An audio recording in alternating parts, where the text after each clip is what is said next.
মুসলিম মোরা ঘুমিয়ে পড়েছি, বিবেকে জ্বলছে তালা, রক্ত মদের হয়েছে শিথিল, পাপে অন্তর কালা। আসছে পথে আধার নেমে, তাই বলে কি রইবে থেমে, বারে বারে জ্বলবে বাতি, হয়তো বাতি জ্বলবে না। তাই বলে তো ভীরুর মতো বসে থাকলে চলবে না। মুসলিম আমি, সংগ্রামী আমি, আমি চিররণবীর, আল্লাহকে ছাড়া কাউকে মানি না, নারাই তাকবীর। মুসলিম জাগে কারবালাতে কঠিন শপথ করে, সেই মুসলিম চির উত্তম, তাই তো একত্রে শপথ নিলাম, আল্লাহ রাজা বড় ভয়াবার, চির শান্তি সুখের নীর। আল্লাহকে ছাড়া কাউকে করি না ভয়, নারাই তাকবীর। কইরে খালেদে কইরে ওমর, এসেছে নতুন বদর, কইরে খালেদে কইরে ওমর, এসেছে নতুন বদর। কোথায় দেখবি জয়ী তরুণ মুজাহিদ, আবারও কি গাইতে হবে ঘুম ভাঙানো গীত, আবারও কি গাইতে হবে ঘুম ভাঙানো গীত। লা ইলাহা ইল্লাল্লাহ, জোরে লা জোরে লা ইলাহা ইল্লাল্লাহ, জোরে লা ফুলের বুকে থাকলে মধু ভ্রমর যেমন আসে, কোরআনের জ্ঞান থাকলে বুকে সবাই ভালোবাসে। লা ইলাহা ইল্লাল্লাহ, জোরে লা সাইদ ভাইয়ের মা, মুগ্ধ ভাইয়ের মা, ইয়ামিন ভাইয়ের মা, নাহিদ ভাইয়ের মা, তোমরা বড় ভাগ্যবতী, আল্লে ধরায় আলোর জ্যোতি, সালাম তোমায় জানায় ফেরেশতা মা, সালাম তোমায় জানায় ফেরেশতা। লা ইলাহা ইল্লাল্লাহ, জোরে লা লা ইলাহা ইল্লাল্লাহু মুহাম্মাদুর রাসূলুল্লাহ। কোরআনুল কারীমের 23 নাম্বার সূরা, সূরার নাম সূরাল মুমিনুন, সূরা নাম্বার 23। বাতিলের হবে সাইজ ইনশাআল্লাহ বলেন। মোট আয়াত আছে 118, রুকু আছে 6টি। বিশ্বনবীর মক্কার জিন্দেগিতে আল্লাহ তাআলা এই সূরাটি নাযিল করেছেন। চিৎকার মেরে বলুন আল্লাহু আকবার। কোরআন থেকে যদি কথা বলি আপনাদের কারো কোনো সমস্যা আছে? বলেন তো বাজান, এই কোরআনের মধ্যে কোনো ভেজাল আছে, কোনো মিথ্যা আছে, কোনো ধোঁকা আছে? থাকবে কি করে? কিতাবটি নাযিল করেছেন কে? সে আল্লাহ রাব্বুল আলামিন বলেন, যালিকাল কিতাবু লা রাইবা ফি। আমার আল্লাহ রাব্বুল আলামিন জানিয়ে দিলেন এমন একটি কিতাব আল্লাহ তাআলা নাযিল করেছেন। আমার আল্লাহ বলেন এই কিতাবের মধ্যে কোনো সন্দেহ নাই, কোনো সংশয় নাই, কোনো মিথ্যা নাই, কোনো ধোঁকা নাই। there is no doubt। বলুন আল্লাহু আকবার। হুদাল লিল মুত্তাকিন, মুত্তাকি বান্দাদের জন্য গাইডলাইন হিসাবে, পথ প্রদর্শক হিসাবে আসমান থেকে কিতাবটি নাযিল করেছেন কে? সেই কিতাবের আলোচনা শুনলে লাভ না লস? লাভটাকে আমার আল্লাহ জানায় দিলেন, ওয়া ইযা কুরিয়াল কুরআনু ফাসতামিউ লাহু ওয়া আনসিতু লাআল্লাকুম তুরহামুন। সূরা আরাফ আয়াত নাম্বার 204। আমার আল্লাহ রাব্বুল আলামিন জানিয়ে দিলেন তোমাদের সামনে যখন কোরআন পাঠ করা হয়, কোরআনের আলোচনা করা হয়, চুপ করে কান লাগিয়ে মনোযোগ সহকারে কোরআনের কথাগুলো শ্রবণ করো। যারা চুপচাপ কোরআনুল কারীমের কথাগুলো শ্রবণ করবে, আমার আল্লাহ রাব্বুল আলামিন আসমান থেকে তাদের উপরে আল্লাহর রহমত বৃষ্টির মতো নাজিল করবেন। বলুন সুবহানাল্লাহ। তাহলে বলেন তো বাজান, কোরআনের কথাগুলো শুনলে লাভ না ক্ষতি? ওয়াযাক্কির ফাইন্না যিকরা তানফাউল মুমিনিন। সূরা জারিয়ার 55 নম্বর আয়াত আল্লাহ ডেকে বলেন যারা আমার মুমিন বান্দা তাদের সামনে যখন কোরআন দিয়ে ওয়াজ করা হয়, কোরআন থেকে উপদেশ দেওয়া হয়, এই কথাগুলো শোনার পরে আমার মুমিন বান্দাদের উপকারে আসবে। বলুন সুবহানাল্লাহ। তাহলে সূরার নাম সূরাল মুমিনুন। বলেন কি নাম? আল্লাহ পাক তার বিশ্বাসী বান্দাদের জন্য সূরাল মুমিনুন নাযিল করেছেন, যারা হলো দুদুল্যমান। এদিকে খেয়াল করেন, দুই নৌকের পা দিয়ে চলে, মুখে বলে একটা অন্তরে আরেকটা। বৃষ্টি যেদিকে ছাতা ধরে সেদিকে গুলালো মার্কা সব তরকারিতে চলে, ওদের নাম কি? মুনাফিক। এই মুনাফিকদের জন্য আল্লাহ পাক একটি সূরা নাযিল করেছেন, সূরার নাম হলো মুনাফিকুন। কি নাম বলেন তো? মুনাফিকুন। এদিকে খেয়াল করেন, কথা বলা যাবে না, আশেপাশে কেউ কথা বলবেন, একটু দয়া করে চুপ থাকবেন। সম্মানিত ভাইরা আমার, মুনাফিকদের চেনা বড় কঠিন। মুনাফিকদের স্বভাব হলো ইসলাম নামের গাছের গোড়া কেটে মাথায় পানি ঢাল। কথা বলে না কেন? চুপ করে থাকে ধোঁকাবাজ, চোখে তোদের নাহি লাজ, গোড়া কেটে মাথায় ঢালো পানি, তোদের চিনি আর কতকাল করবি রে শয়তানি। মুনাফিকদের স্বভাব হলো ইসলাম নামের গাছের গোড়া কেটে মাথায় পানি ঢালে। কথা বলে ঠিক না? ওদের স্বভাব কেমন ছিল জানেন না? সকালবেলা কোরআনের মাহফিলের অনুমতি দিয়ে সন্ধ্যেবেলায় পুলিশ পাঠায় বন্ধ করতো। মনে রাখবেন, বিশ্বনবীর পিছনে নামাজ পড়ে লোকটা যদি মুনাফিক হয়, আপনার আমার পিছনে নামাজ পড়ে তার সাথে বড়টা হবে। কথা বলে ঠিক না? মনে রাখবেন, দাড়ি টুপি থাকার পরেও মুনাফিক হতে পারে, হজ করার পরে আলহাজ মুনাফিক হতে পারে। এই জন্য মুনাফিক আপনার আমার আশেপাশে ঘাপটি মেরে থাকে, চেনা যায় না। কথা বলেন, অমুসলিমের ভিতর থেকে মুনাফিকের জন্ম হয় না, মুনাফিকের জন্ম হয় মুসলমানের ভিতর থেকে। এই জন্য আল্লাহ পাক তার বিশ্বাসী বান্দাদের জন্য সূরাল মুমিনুন নাযিল করেছেন। যারা অবিশ্বাসী কাফের, এদের জন্য আল্লাহ পাক একটি সূরা নাযিল করেছেন, সূরার নাম হলো কাফিরুন। আর মুনাফিকদের জন্য একটি সূরা নাযিল করেছেন, সূরার নাম হলো মুনাফিকুন। এই মুনাফিক চেনা বড় কঠিন। কথা বলে না? দেখতে মুসলমানের মতো, কিন্তু ভিতরে কি? মুনাফিক। রাগ করতেছেন আমার কথা? আজকে আমি মুনাফিকদের মুখোশ উন্মোচন করব না। চলুন আমি আজকে আল্লাহর ভিআইপি মুমিন বান্দাদেরকে নিয়ে আলোচনা করব। আল্লাহ কবুল করুন, চিল্লা বলুন আমিন। একটা জোরে সোরে তাকবীর দেন, লিল্লাহি তাকবীর। এবার জবান ছেড়ে সবাই মুহাব্বতে আমার সঙ্গে তিলাওয়াত করুন। আউযু বিল্লাহি মিনাশ শাইতানির রাজীম। বিসমিল্লাহির রাহমানির রাহিম। বিতাড়িত মুর্দার শয়তানের কাছ থেকে, অভিশপ্ত ইবলিসের কাছ থেকে আল্লাহ পাকের কাছে আশ্রয় প্রার্থনা চাচ্ছি। পরম করুণাময় দয়ালু আল্লাহ তাআলার নামে শুরু করছি। সূরার নাম সূরাল মুমিনুন। যে কোন সূরা বা আয়াতের তাফসীর করতে হলে কোন প্রেক্ষাপটে কোন সময় আল্লাহ তাআলা সেই সূরাটি বা আয়াতটি নাযিল করেছেন, সেই নাযিলের প্রেক্ষাপট জানার দরকার আছে না নাই? আরবিতে বলা হয় শানে নজুল। যদি শানে নজুল আলোচনা করা হয় তাহলে তাফসীর বুঝতে সহজ হয়। চিৎকার মেরে বলুন আল্লাহু আকবার। তাহলে সূরাল মুমিনুন আল্লাহ তাআলা তার হাবিবের উপরে কোন প্রেক্ষাপটে কোন সময় নাযিল করেছেন, আমি একটু নাযিলের সময়কালটা তুলে ধরবো, কষ্ট হবে না? আমার ভাইয়েরা, বিশ্বনবীর প্রিয় সাহাবী হযরত ওমর ফারুক রাদিয়াল্লাহু তাআলা ডেকে বলেন, আমি মৌমাছির গুনগুন আওয়াজ শুনলাম। ডানে তাকাই মৌমাছি নাই, বামে তাকাই মৌমাছি নাই। বিশ্বনবীর চেহারা মোবারকের দিকে তাকায় দেখি নবীজি ফিসফিস করে কি যেন তেলাওয়াত করতেছেন। হযরত ওমর ফারুক ডেকে বলেন, আমার বোঝার বাকি রইল না, আসমান থেকে নবীজির উপরে কোরআনুল কারীম নাযিল হচ্ছে, আর বিশ্বনবী কোরআনুল কারীম রিসিভ করতে ব্যস্ত। বলুন সুবহানাল্লাহ।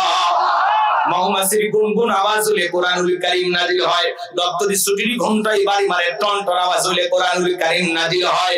নবীজি যখন ঘোড়ার উপরে থাকতেন, ওই সময় যদি কোরআনুল কারীম নাযিল হইতো, ওহির ভারে ঘোড়ার পা গুলো বালুর ভিতরে নেমে যেত। বলেন আল্লাহু আকবার। তাহলে কোরআনুল কারীমের একটা আলাদা ওয়েট, আলাদা একটা ওজন আছে না নাই?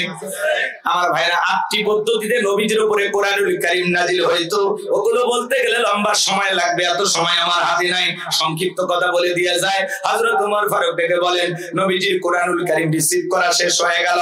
বিশ্ব নবী সাহাবায়ে কিরামদের দিকে মুখ ঘুরিয়ে ডেকে বলেন, আমার সাহাবীরা, এইমাত্র আসমান থেকে জিবরাইল এসে আমার উপরে সূরা মুমিনুনের 10টি আয়াতে কারিমা নাযিল করে জানায় দিয়ে গেলেন, নবী গো, এই 10টি আয়াতের ভিতরে আল্লাহ রাব্বুল আলামিন তার আদরের মুমিন বান্দাদের জন্য 7টি কোয়ালিটি নিয়ে আলোচনা করেছেন, 7টি গুণাবলী নিয়ে আলোচনা করেছেন। কোন মুমিন যদি এই 7টি গুণে গুণান্বিত হতে পারে, 7টি গুণ দিয়ে তার জীবনটাকে সাজাইতে পারেন, আমার আল্লাহ ডেকে বলেন উলাইকা হুমুল ওয়ারিসুন الذين يرثون الفردوس هم فيها خالدون। আমার আল্লাহ রাব্বুল আলামিন বলেন তারাই উত্তরাধিকারী হবেন জান্নাতুল ফেরদাউসের, সেখানে তারা চিরকাল বসবাস করবেন। আমার আল্লাহ কোনদিন তাদেরকে জান্নাত থেকে বের করে দেবেন না। চিৎকার মেরে বলুন সুবহানাল্লাহ। বাবা মারা গেলে ওয়ারিশ সূত্রে সন্তান যেরকম বাবার সম্পত্তির ভাগ পায়, কোন মুমিন যদি এই 7টি কোয়ালিটি দিয়ে 7টি গুণ দিয়ে তার জীবনটাকে সাজাইতে পারেন, তার নামে জান্নাতুল ফেরদাউসের ভিতরে জায়গা বরাদ্দ থাকবে। সুবহানাল্লাহ বলেন। গুলশানে উত্তরায় জায়গা বরাদ্দ থাকলে খুশি হন না? এই 7টি গুণাবলী আজকে যদি শুনে বাস্তব জীবনে আমল করতে পারেন, আপনার নামে জান্নাতুল ফেরদাউসে জায়গা বরাদ্দ হয়ে যাবে।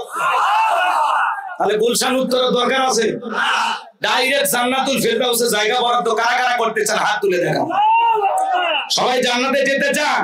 ও আসমানের মালিক আল্লাহ, তাকায় দেখো ঢাকা আশুলিয়াতে হাজার হাজার মুসলমান তোমার জান্নাতে যেতে চায়। আল্লাহ আমাদের সবাইকে জান্নাতুল ফেরদাউসের মেহমান হিসেবে কবুল করুন। একটু চিল্লায় বলুন আমিন।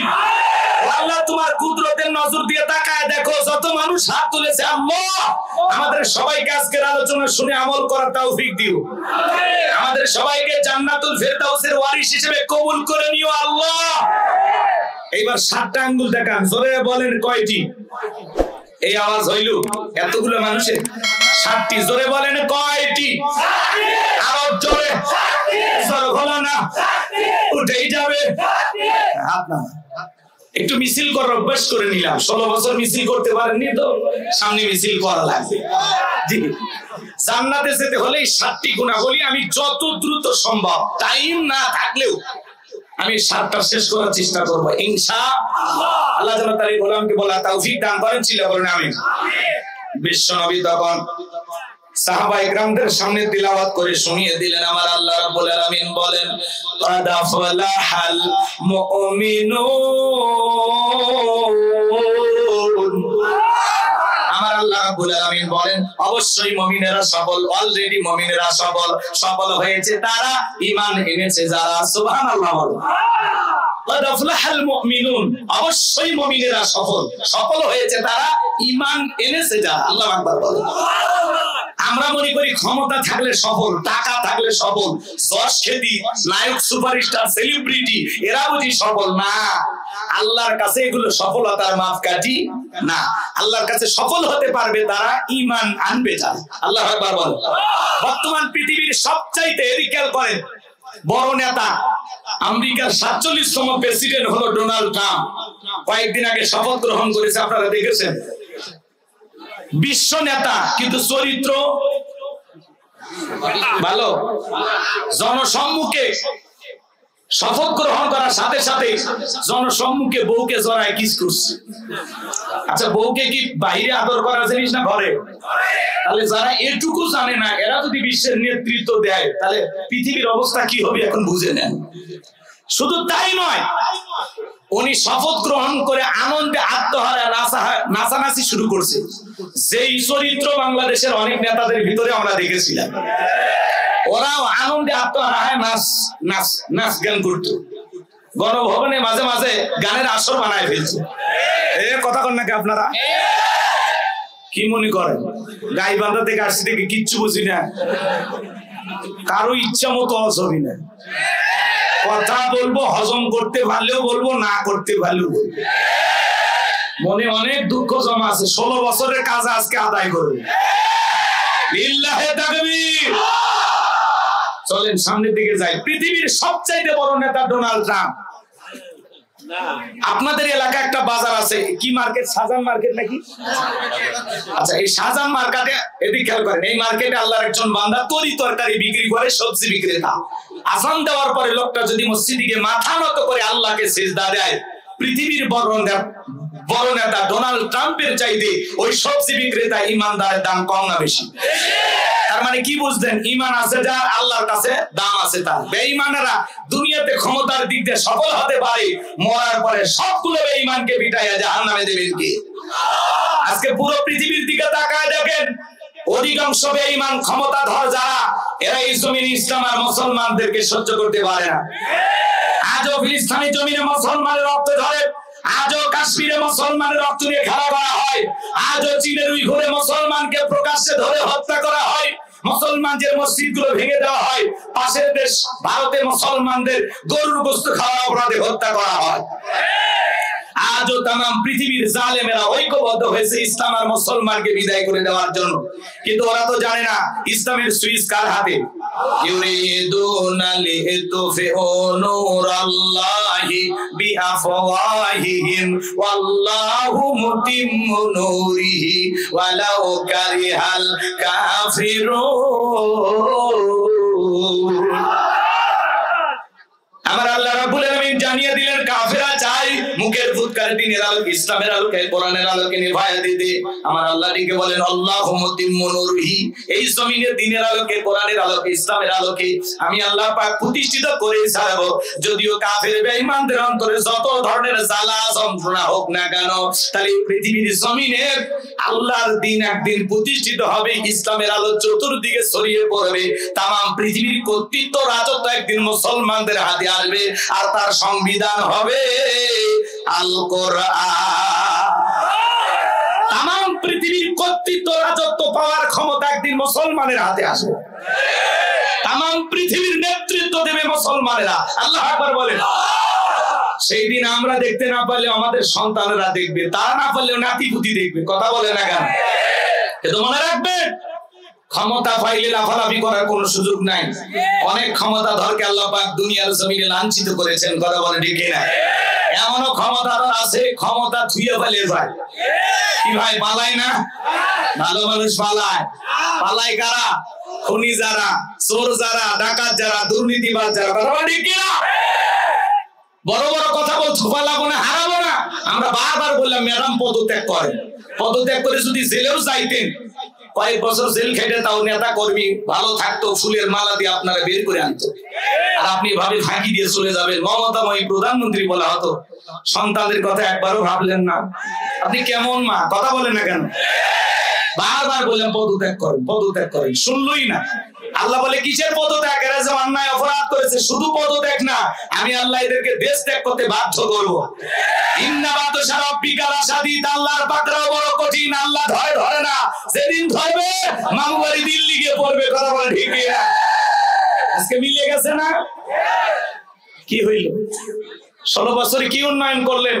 যেভাবে পালিয়ে যাওয়া লাগলো, রান্না করা ভাতটাও ভাগ্যে খাওয়া জুটলো না, এভাবে চলে যাবেন কথা ছিল না। কথা বলেন। আমার ঈশ্বর চাচাকে বলা হয় স্বৈরাচার শাসক। ঈশ্বর চাচা ক্ষমতা থেকে পদত্যাগ করে জেলে গেছে, দেশ ছাড়েনি, বাপের বেটা। দেশ নেত্রী বেগম খালেদা জিয়া জেল খেটেছেন, অসুস্থ হয়ে দেশে পড়েছিলেন, দেশ ছাড়েনি, বাপের বেটি। কাতারের আমিরের বিমানে রাজকীয় ভাবে দেশের বাইরে যায়, এখন চিকিৎসা নিয়ে একাই সুস্থ হয়ে গেছে। 3 দিনের চিকিৎসায় একাই হাঁটতে পারতেছে। আলহামদুলিল্লাহ। উনি কখনো এই দেশের মানুষকে বিপদে ফেলে পালিয়ে যায়নি, বেগম খালেদা জিয়া। কথা বলেন কি না? আপনি কেন গেলেন?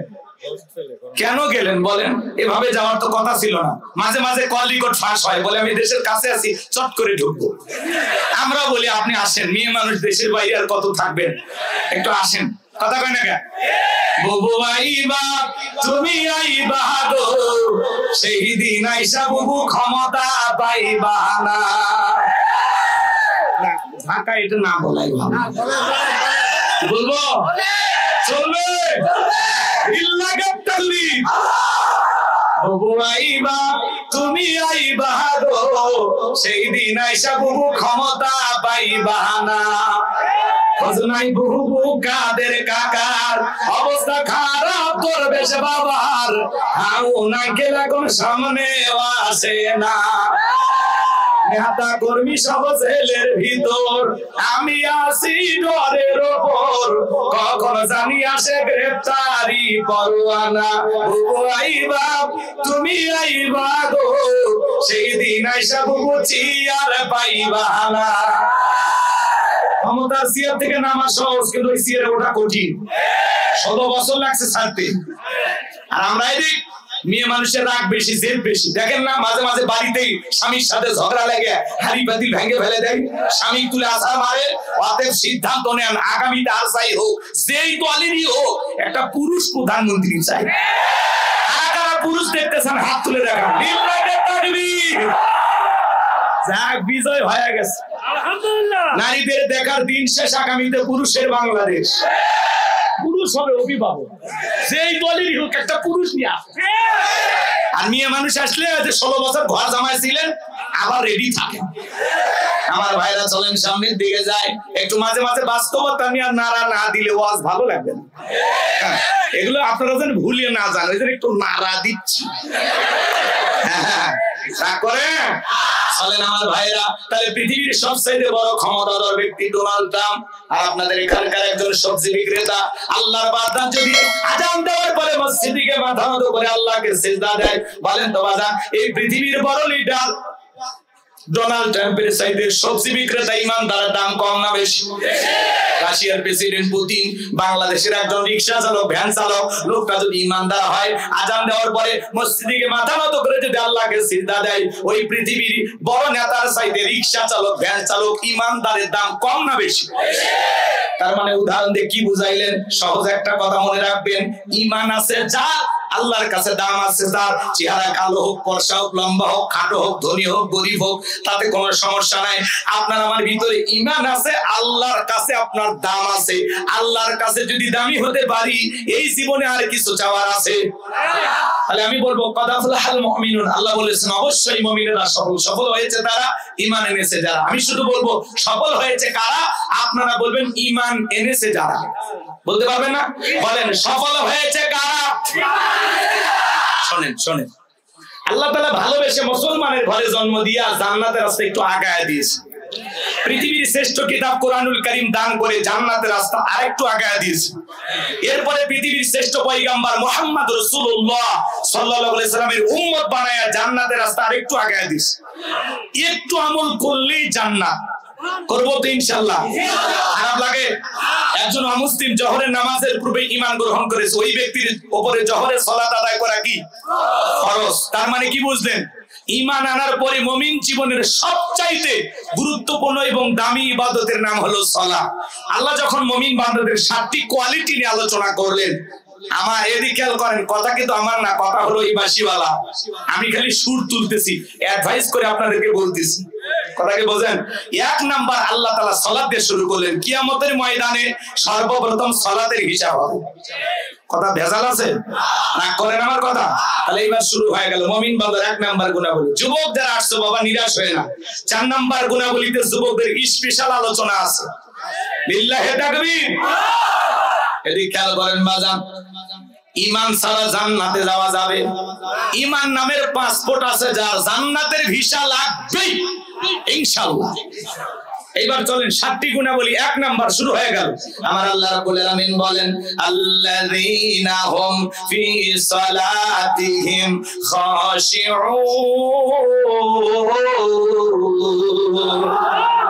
মুমিন বান্দার 1 নাম্বার গুণাবলী, যারা নিজেদের সালাত বিনয়ের সহিত, নম্রতার সহিত, আল্লাহর ভয় নিয়ে আদায় করে। আপনি আমি যখন সালাত আদায় করব, অন্তরে ভয় থাকতে হবে কার? আয়াতের ব্যাখ্যায় তাফসীরি কারকেরা লিখেছেন, তাফসীর ইবনে কাসির থেকে বলছি, অন্তরের ভিতরে সুচিন্তা, দুশ্চিন্তা, কুচিন্তা, বিবির কথা, সংসারের কথা, ব্যবসা বাণিজ্যের কথা, দুনিয়াবি কোনো চিন্তা ভাবনা মনের মধ্যে রাখা যাবে না। টেনশন মুক্ত হৃদয় নিয়ে, আল্লাহর ভয় নিয়ে নামাজে দাঁড়াইতে হবে। তাহলে আপনি আমি যখন সালাত আদায় করার জন্য মসজিদে দাঁড়িয়ে যাব, অন্তরে ভয় থাকতে হবে কার? ইয়া আইয়ুহাল্লাযীনা আমানু তাকুল্লাহ, এই ইমানদারগণ আমি আল্লাহকে ভয় করো, হাক্কা তুকাতিহি, ভয় করার মতো ভয় করো। কিভাবে সালাত আদায় করবেন? বিশ্বনবী কিভাবে সালাত আদায় করতেন? আম্মা জান আয়েশা ডেকে বলেন, নবীজি নামাজের ভিতরে এত লম্বা সময় ধরে দাঁড়িয়ে থাকতেন, মাঝে মাঝে তাকায় দেখতাম নবীজির পা মোবারক ফুলে উঠেছে। আম্মা জান আয়েশা ডেকে বলেন, নবীজি নামাজের ভিতরে এত লম্বা সময় রুকু করতেন, সিজদা করতেন, মাঝে মাঝে মনে হয় নবীজি আর কোনোদিন সিজদা থেকে মাথা উঠাবেন না। আম্মা জান আয়েশা ডেকে বলেন, একদিন রাতের বেলায় দেখি নবীজি সিজদা দিয়ে এত কান্না করেছেন, কাঁদতে কাঁদতে সিজদার জায়গাটা পর্যন্ত ভিজে গেছে।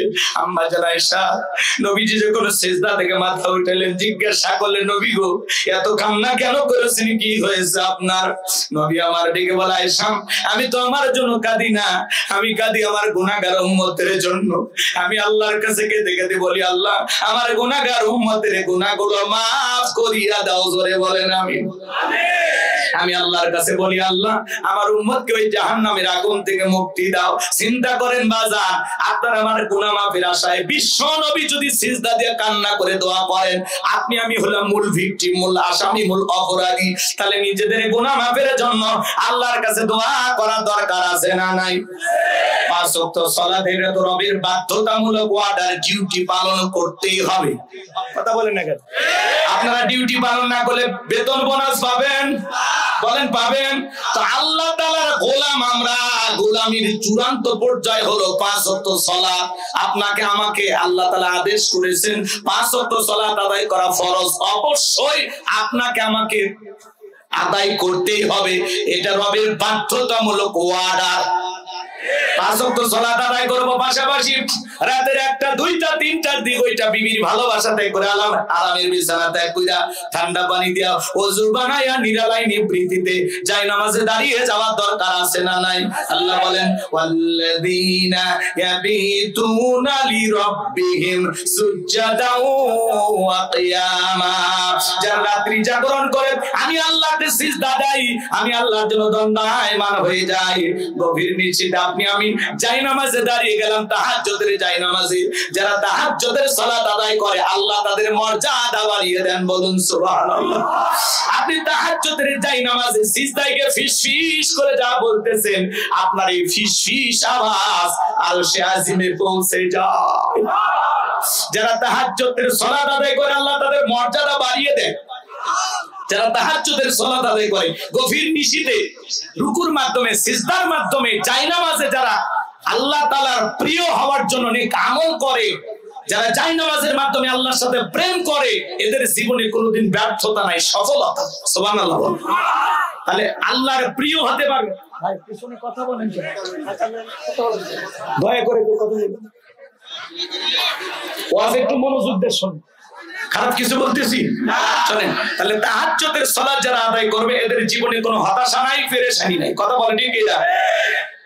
রাত্রি জাগরণ করে আল্লাহর প্রিয় গোলাম যারা, এরা আল্লাহকে সিজদা দেয়। তবে কিছু যুবক এরাও রাত্রি জাগরণ করে, তবে আল্লাহকে সিজদা দেওয়ার জন্য নয়, তাহাজ্জুদ পড়ার জন্য নয়। এরা ইউটিউব, ইন্টারনেট ঘাটাঘাটি করে, ইমো মেসেঞ্জারে বান্ধবীর সাথে চ্যাটিং করে, সারা রাত চ্যাটিং কইরা ফজরের আজান হয় যখন, ওই হাইব্রিড যুবক ঘুমাইতে যায় তখন নামাজও পড়ে না। যুবক রে, এই ঘুম ভাঙলে সকাল, না ভাঙলে পরকাল।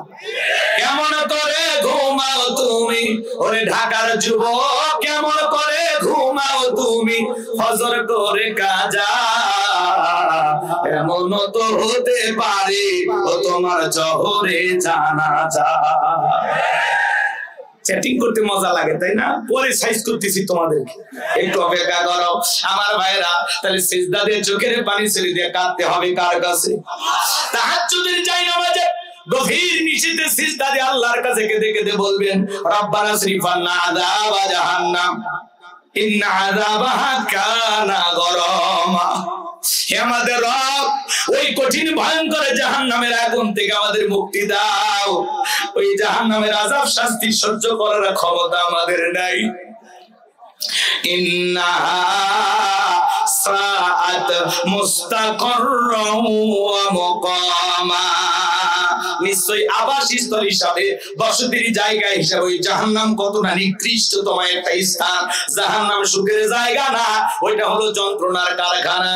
আল্লাহ রাব্বুল আলামিন বলেন ইন্না জাহান্নামা কানাত মিরসাদা লিত্তাগিনা মাআবা লাবিসিনা ফিহা আহকাবা লা ইয়াযুকুনা ফিহা বারদান ওয়ালা শারাবা ইল্লা হামিমান ওয়া গাসসাকা। যদি বলেন নাউযুবিল্লাহ। আমার আল্লাহ রাব্বুল আলামিন জানিয়ে দিলেন ইন্না জাহান্নামা কানাত মিরসাদা, ফুলসিরাতের কিনারায় জাহান্নাম উৎপেতে রয়েছে।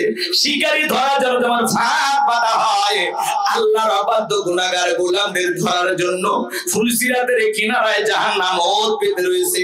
এটা হলো আল্লাহর অবাধ্য গোলামদের থাকার আবাসস্থল।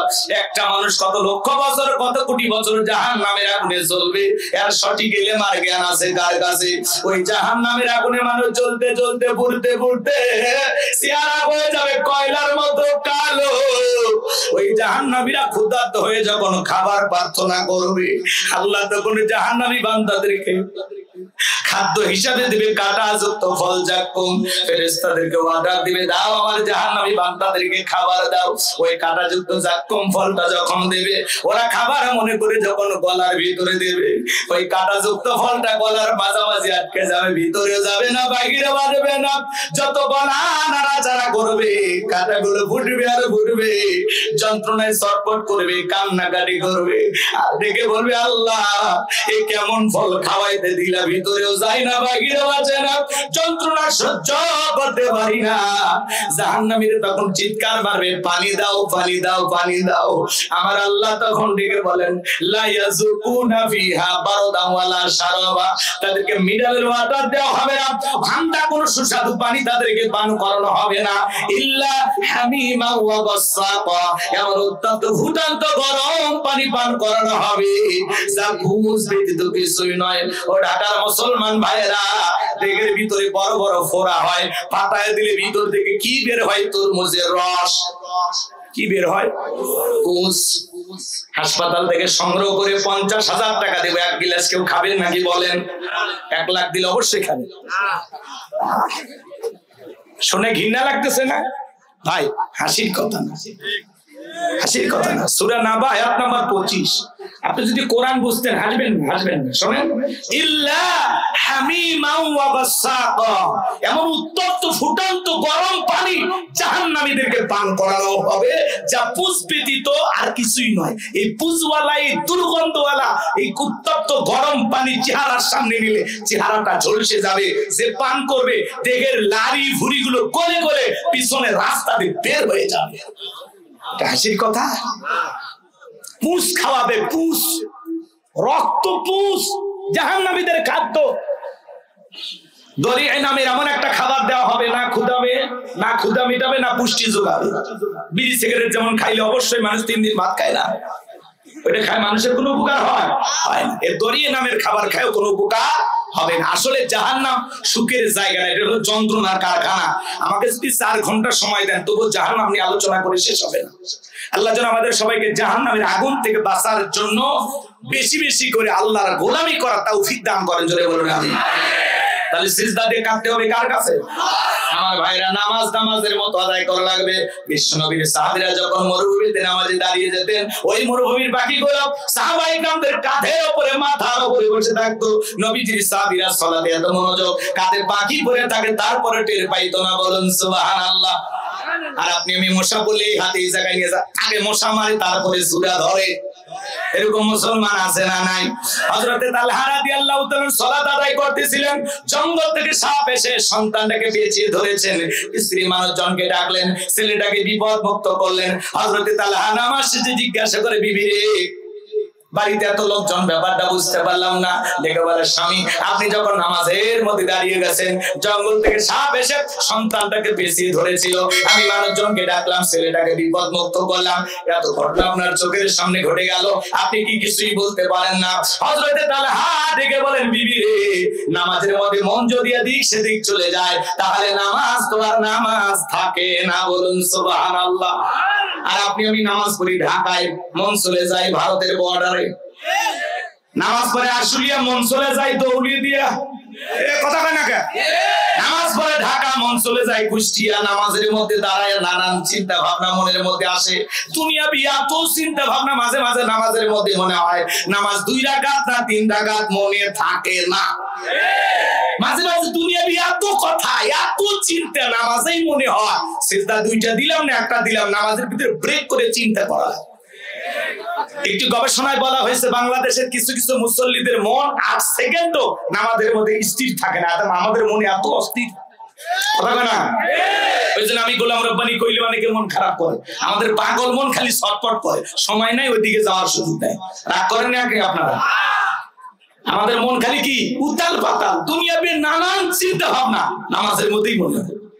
পাগল মোহন মন রে, মন কেন উল্টো পাল্টা বলি, ও পাগল মন মন রে, মন কেন মসজিদে নাই যাই রে, আল্লাহ রে কোন দুনিয়ায় পাঠাই লাই আমারে।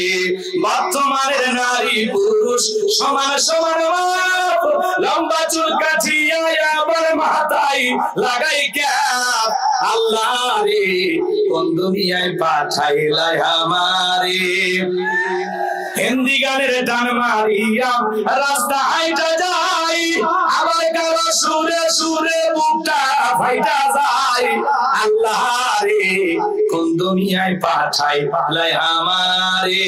জিন্সের প্যান্ট শার্ট পরিয়া রাস্তা হাইটা যাই, ওলানা মাইয়া ওইটা সিনা বড় দাই। কপালে পড়ছে টিপ, কানে পড়ছে দুল, কাছে যা বলেন কি বিলকি সাফা কয় না, আমি আবুল। বুখারী শরীফের স্পষ্ট হাদিস, আল্লাহ রাসূল বলেছেন কোন পুরুষ যদি নারীর বেশ ধারণ করে আর কোন নারী যদি পুরুষের বেশ ধারণ করে, আল্লাহর লানত তাদের উপরে। এরপরে ঢাকা শহরে কয়েক বছর আগে আমার মা বোনের আন্দোলন করে, দেখলেন না? পোশাকের স্বাধীনতা চাই। কেমন স্বাধীনতা? বলে দাদি নানি ব্লাউজ ছাড়া শাড়ি পরেছিল, আমরাও পরতে চাই। তোমাদের তো আপত্তি কেউ করেনি। দাদি নানি ব্লাউজ ছাড়া শাড়ি পরেছিল, এখন অভাবের কারণেই পরুক আর গরমের কারণেই পরুক। কোন দাদি কি শাড়ি পরিয়া বিশ্বরোডে এসে আন্দোলন করে বলেছিল আমি তোমার দাদি দেখে যাও শাড়ি পরেছি? তাহলে তুমি বোন কেন লাফাও? দাদি নানির তুলনা দেওয়া, আগেকার দাদি নানিরা পুরুষের কণ্ঠের আওয়াজ পাইলে ঘরের কোনায় লুকাইছে, আর এখনকার ডিজিটাল মা বোনেরা পুরুষের কণ্ঠের আওয়াজ পাইলে গেট খুলে দরজা খুলে বলে কাকে খুঁজতেছেন? বাদশা, বাদশা তো আমারই স্বামী, আসেন বসেন প্লিজ, একটু আসেন না, একটা বিস্কিট খেয়ে যান, আমি কিন্তু খুব ভালো চা বানাইতে পারি। বলেন তো, একটা অপরিচিত পুরুষ বাড়ির দরজা আসছে, দেখা করা জায়েজ না হারাম? আপনি নরম সুরে দেখতেছেন, চা খেয়ে যান, আপনার মায়ের পেটের ভাই ওইটা তো। দাদি নানির তুলনা দেন, আগেকার নারীদের তুলনাই হয় না, এত ভদ্র এত ভালো। আর এখনকার ডিজিটাল মা বোনেরা যত বেশি আপডেট হচ্ছে তত বেশি নিজেকে, আমি আর বললাম না, আপনারা বুঝে নেন, কষ্ট হচ্ছে আপনাদের। দাদি নানির তুলনা দেবেন না, এরা ব্লাউজ ছাড়া শাড়ি পরছে, দেখেননি? দেখছেন তো বলতেছেন ব্লাউজ ছাড়া এমন কায়দায় শাড়ি পরছে, পুরো পিঠটা ফাঁকা রাখছে, মানে আর্জেন্টিনার ব্রাজিলের ফাইনাল ম্যাচ। এরা হলো নির্লজ্জ বেহায়া, এরা পোশাকের স্বাধীনতার নামে এদেশে উলঙ্গপনা বেহাপানাকে প্রমোট করতে চায়। আমরা বলতে চাই এটা 95% মুসলমানের দেশ, এটা হাজিদের দেশ, মুসলমানের দেশ, আলেমদের দেশ। এই দেশে উলঙ্গপনা বেহাপানাকে মেনে নেওয়া হবে না। গুগলে সার্চ দাও কোন দেশে পোশাক ছাড়া মানুষ বসবাস করে, ভিসা লাগায় চলে যাও, তোর মতো মহিলার জন্য এদেশের কুকুরও কাটবে। তারপরে এই দেশকে আমরা নোংরা করতে দেব না। পর্দা হলো নারীর সিকিউরিটি দেবে, পর্দা নারীকে নিরাপত্তা দেবে, পর্দাশীল নারীর উপরে আল্লাহর রহমত নাজিল হবে। আল্লাহ বলেন ওয়াকারনা ফি বুয়ুতিকুন্না ওয়ালা তাবাররুজাল জাহিলিয়াতিল উলা, নারীরা তোমরা ঘরের ভিতরে অবস্থান করো, খবরদার জাহিলিয়াতের যুগের মেয়েদের মতো নোংরা অশ্লীল পোশাক পরে নিজের দেহকে প্রদর্শন করো না। কথা কয় না? একটা নারী যদি ঢিলা ঢালা বোরকা পরে হাত মুছে পা মুছে লাগায় রাস্তাতে হেঁটে যায়, মনের অজান্তে শ্রদ্ধা সম্মানে মাথা নত হয়ে আসে। আর যারা উল্টো পাল্টা পোশাক পরে, ওর পোশাকের সাইজ দেখে মানুষের চোখ নিচু হয়ে আসে। উল্টা পাল্টা পোশাক পরে আর বলে ছেলেদের চোখ খারাপ। ও তোমরা দেখাবা, দেখলেই তো গুনাহ হবে। আল্লাহ বলেন কুল্লিল মুমিনিনা ইয়াগুদ্দুনা মিন আবসারিহিম, আল্লাহ বলেন মুমিন পুরুষের দৃষ্টি থাকবে নিচের দিকে, তার মানে দেখা যাবে। আবার বুঝছেন না হুজুর মনে দেখার জন্য বলছে।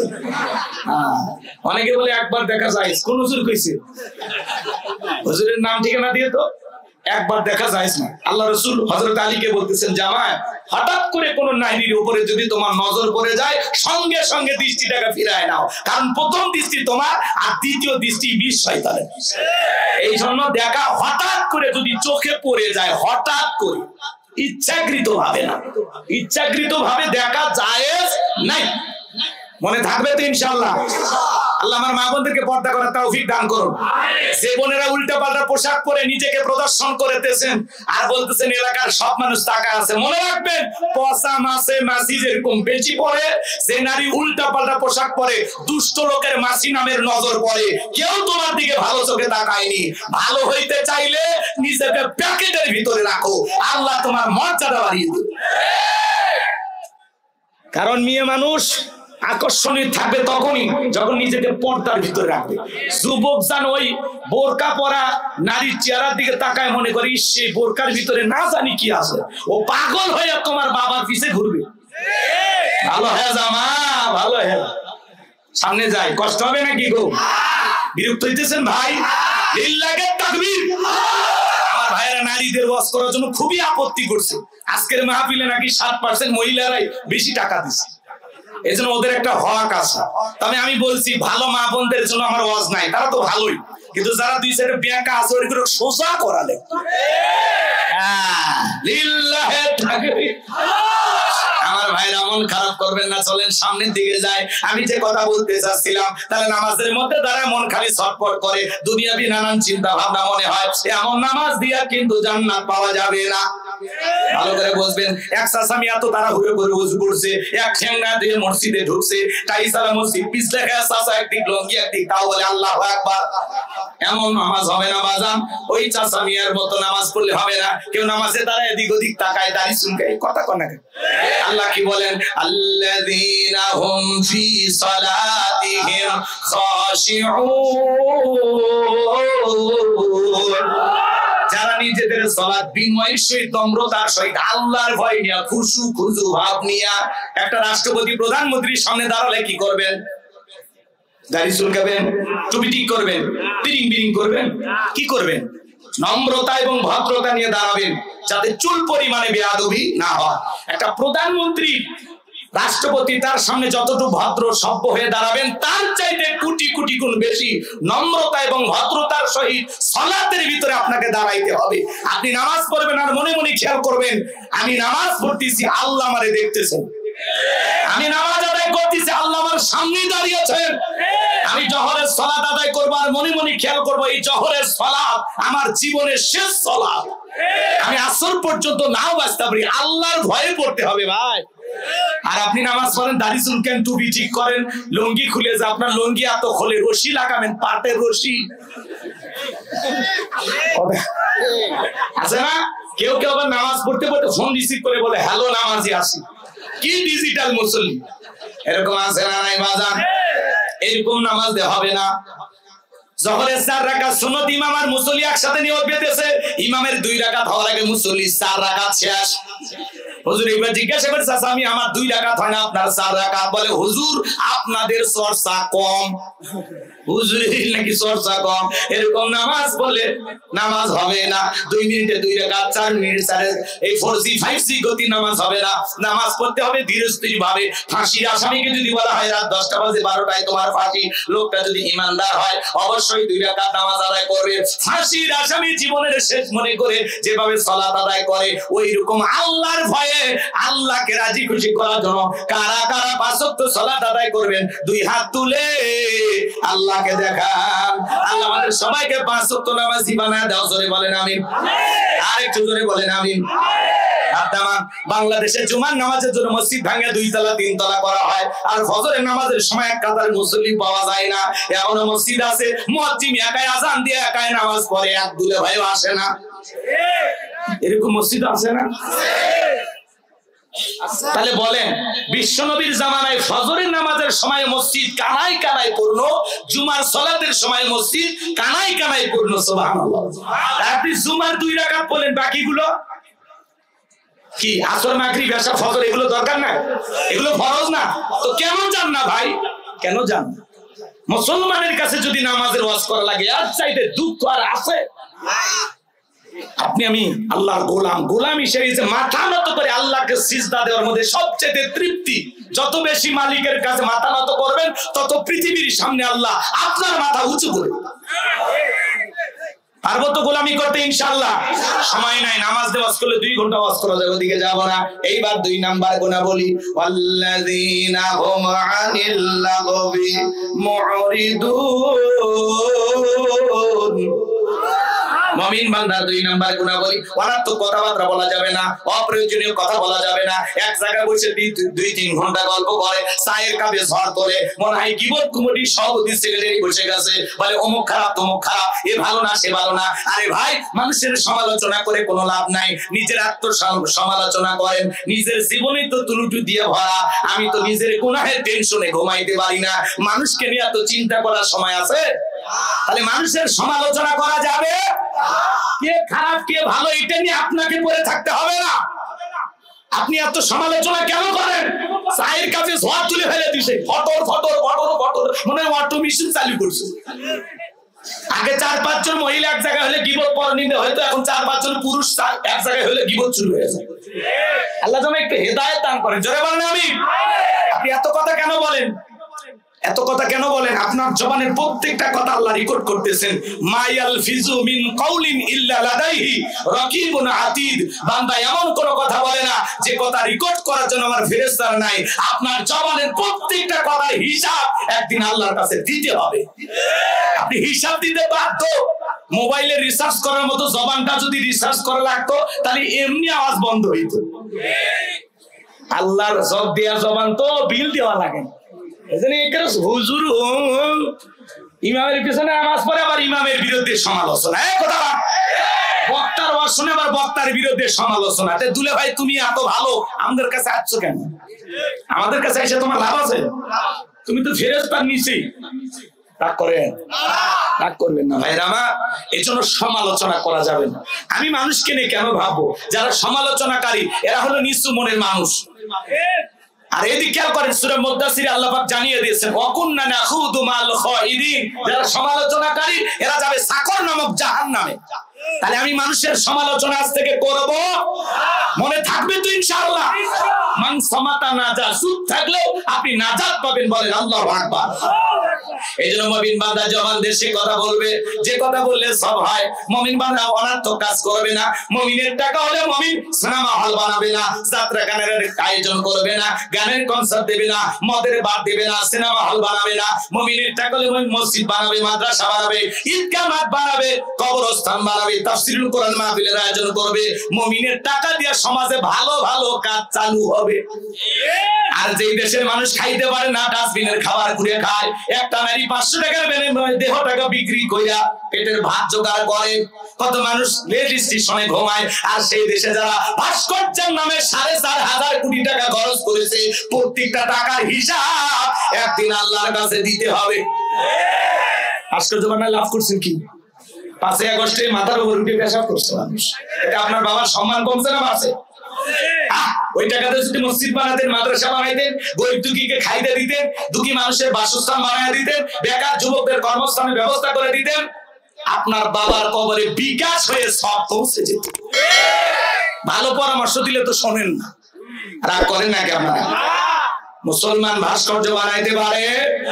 চলেন সামনের দিকে যাই। তাহলে মুমিনের তা বলে মুমিন ভালো কাজ চালু করবে সমাজে। হে যুবক, এই কান দিয়ে অনার্থক গান বাজনা শ্রবণ করা যাবে না। কানের ভিতরে ইয়ারফোন লাগিয়ে গান শোনো, রূপবানে নাচে কমর দোলাইয়া, আল্লাহর ফেরেশতারা কবরে নিয়ে পিটাবে সোলাইয়া। এই কান আল্লাহ গান শোনার জন্য দেয় নাই। সিরাজগঞ্জের এক যুবক রেল লাইন পার হয়ে যায়, ট্রেন এসে ধাক্কা মেরে 3 টুকরে করে ছুঁয়ে গেছে। মরার পরেও কানের ভিতর ইয়ারফোন লাগানো ছিল। এখন কবরে যা, ফেরেশতারা তোর জায়গা মতো বাদ্যযন্ত্র বাজাবে, কথা বলে ঠিক কি না? এই যুবক, এই কান দিয়ে গান শোনা যাবে না। হক্কানি ওলামায়ে কেরামদের বয়ান শুনতে হবে, ইসলামী সঙ্গীত শুনতে হবে, কোরআন তিলাওয়াত শ্রবণ করতে হবে, ভালো ভালো কথা কান দিয়ে শোনা লাগবে। তাহলে মুমিন বান্দার 2 নাম্বার গুণাবলী, জবান দিয়ে সে কথা বলবো যে কথা বলে সওয়াব হয়, সমাজে সেই কাজগুলো চালু করব যে কাজ চালু করলে সওয়াব হয়, সেই জিনিসগুলো শ্রবণ করব যেগুলো শুনলে সওয়াব হয়। এক কথায় সওয়াব আছে যেখানে আমরা আছি সেখানে, আর গুনাহ আছে যেখানে আমরা নাই সেখানে। সকল গুনাহ থেকে আল্লাহ যেন আমাদের বেঁচে থাকার তৌফিক দান করেন। গুনাহ করার আগে চিন্তা করবা যে আমি গুনাহ করতেছি, কেউ না দেখলে একজন দেখেন, তিনি কে? আল্লাহ। আল্লাহর ভয়ে গুনাহ করা ছেড়ে দাও। ঠিক থাকবে তো ইনশাআল্লাহ কথা? নাকি রাগ করেন আপনারা? মন্দ কথা বলবো না, মন্দ কাজ করবো না, মন্দটা শুনবো না, মনে থাকবে? এইবার মুমিন বান্দার 3 নাম্বার গুণাবলী। যুবক রেডি হও, 4 নাম্বার এসে গেছে। 3 নাম্বার গুণাবলী, ওয়াল্লাযীনা হুম লিয-যাকাতি ফাইলুন।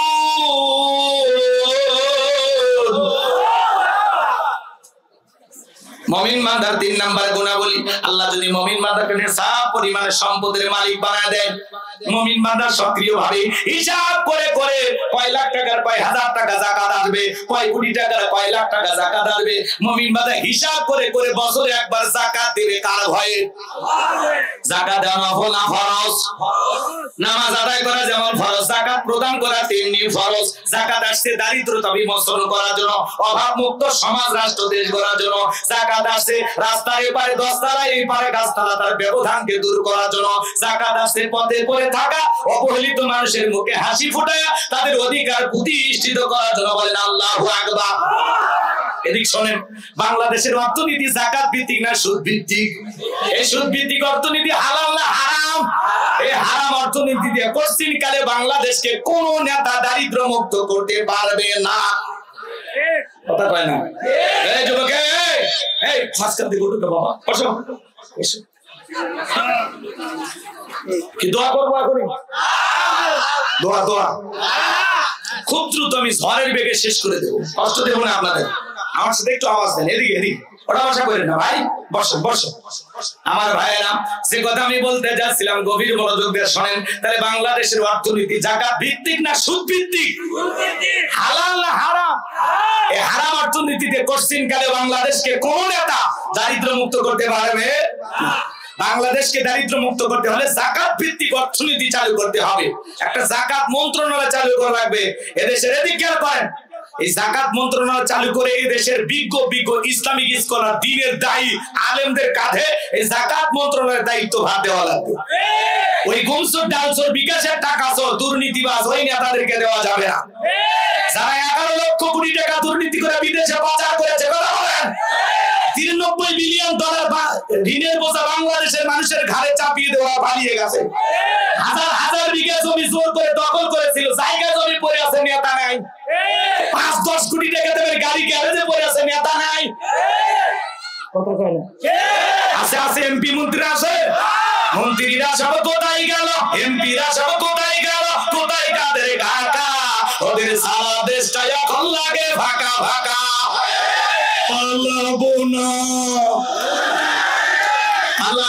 পালাবো না যায় না তাদের দেখা, ওদের সারা দেশটা এখন লাগে ফাঁকা ফাঁকা। আইন মন্ত্রী আটকে গেল আইনেরই ফাঁকে, দাড়ি সারা দরবেশটারে ভণ্ড ভণ্ড লাগে। শুনেছি ভাই কত নেতা নেত্রী খাইতেছে ভাই ডান্ডা, বিচারপতি কালামানিকের ফাটিয়েছে নাকি আন্ডা। এটা আমার খবর না, মিডিয়ার খবর। এই বিচারপতি শামসুদ্দিন মানিক আল্লামা সাঈদী হুজুরকে মৃত্যুদণ্ডের রায় দিয়েছিল। আমরা বলতে চাই যে এই ট্রাইব্যুনালে কোরআনের পাকে আল্লামা সাঈদী হুজুরকে মৃত্যুদণ্ডের রায় দিয়েছিল, এই কুখ্যাত কালামানিককেও মৃত্যুদণ্ডের রায় দিতে হবে।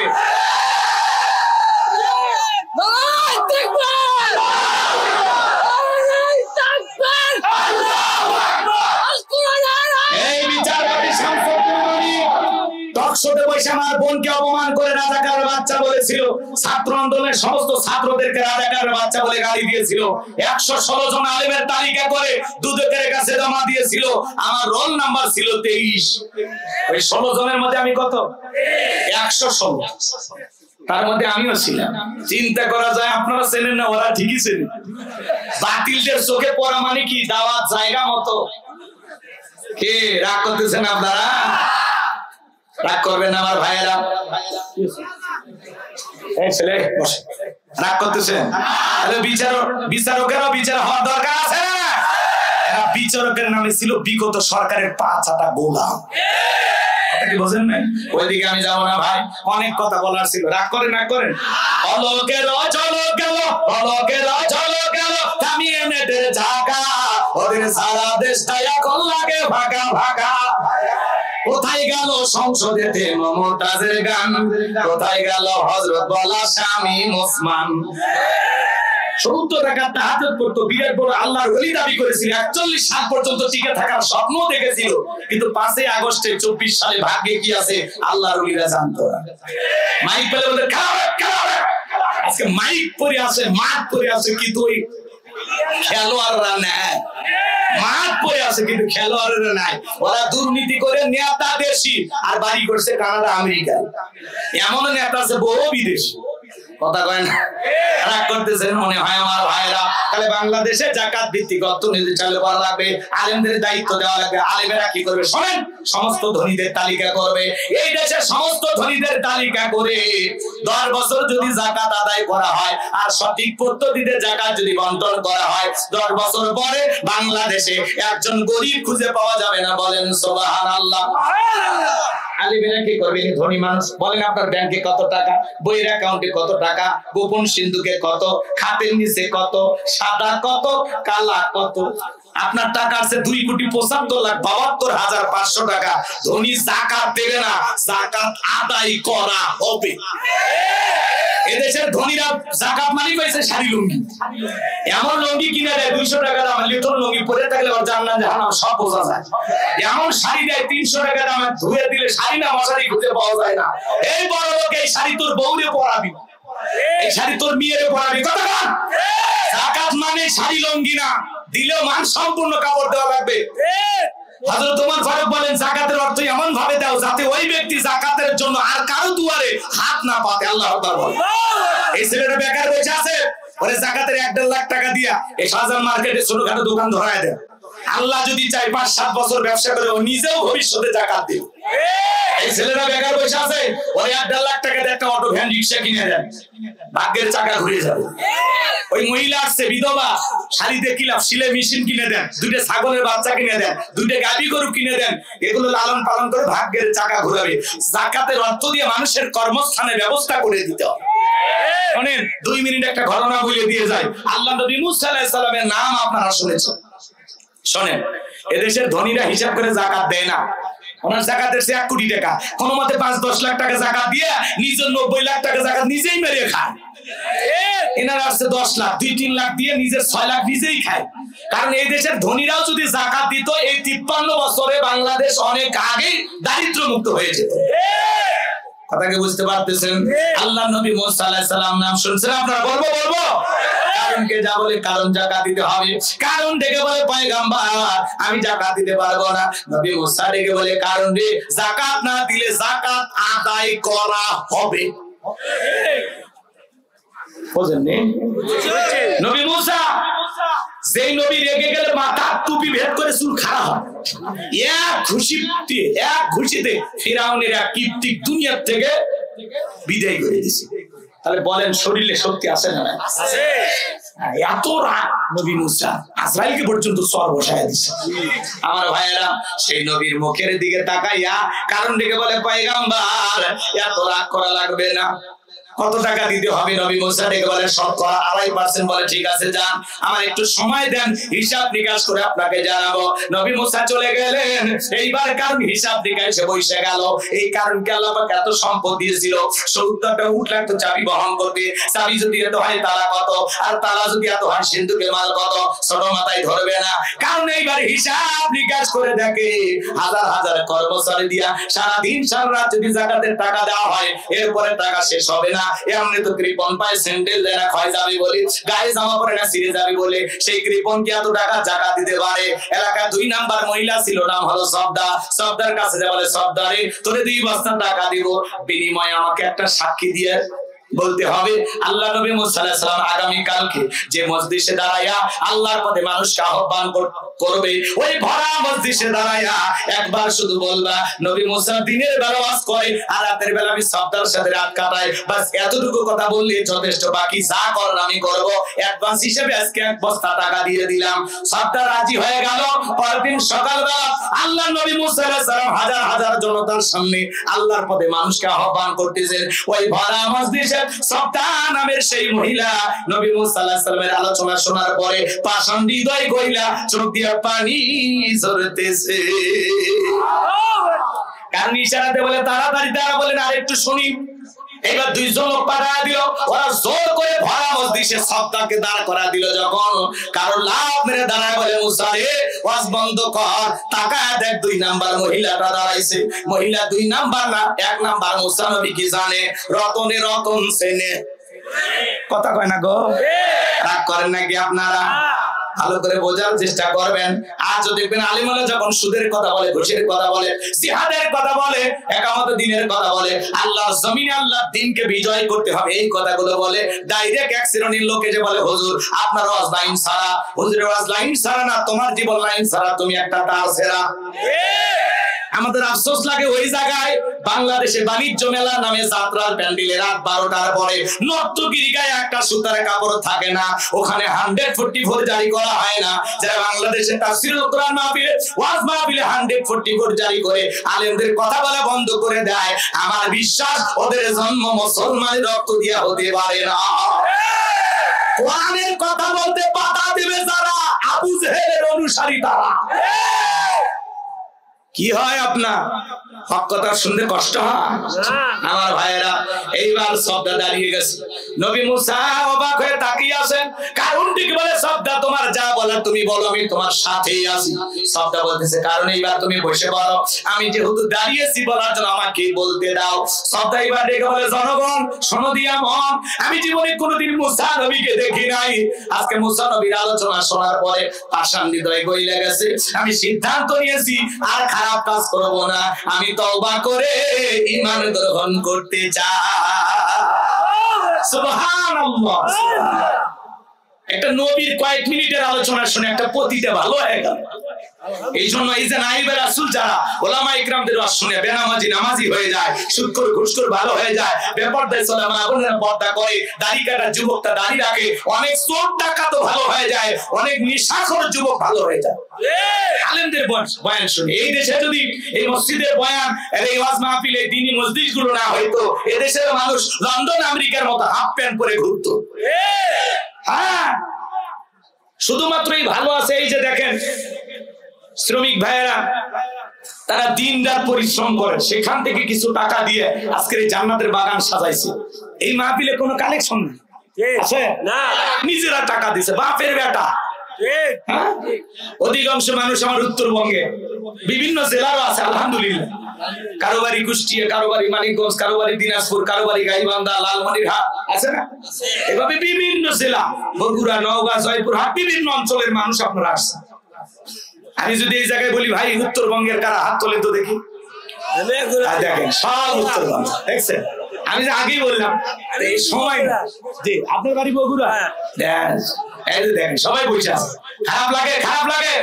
আমি কি পয়েন্ট গুলো শেষ করবো না এখনই? দোয়া টাইম হয়ে গেছে তো নাকি?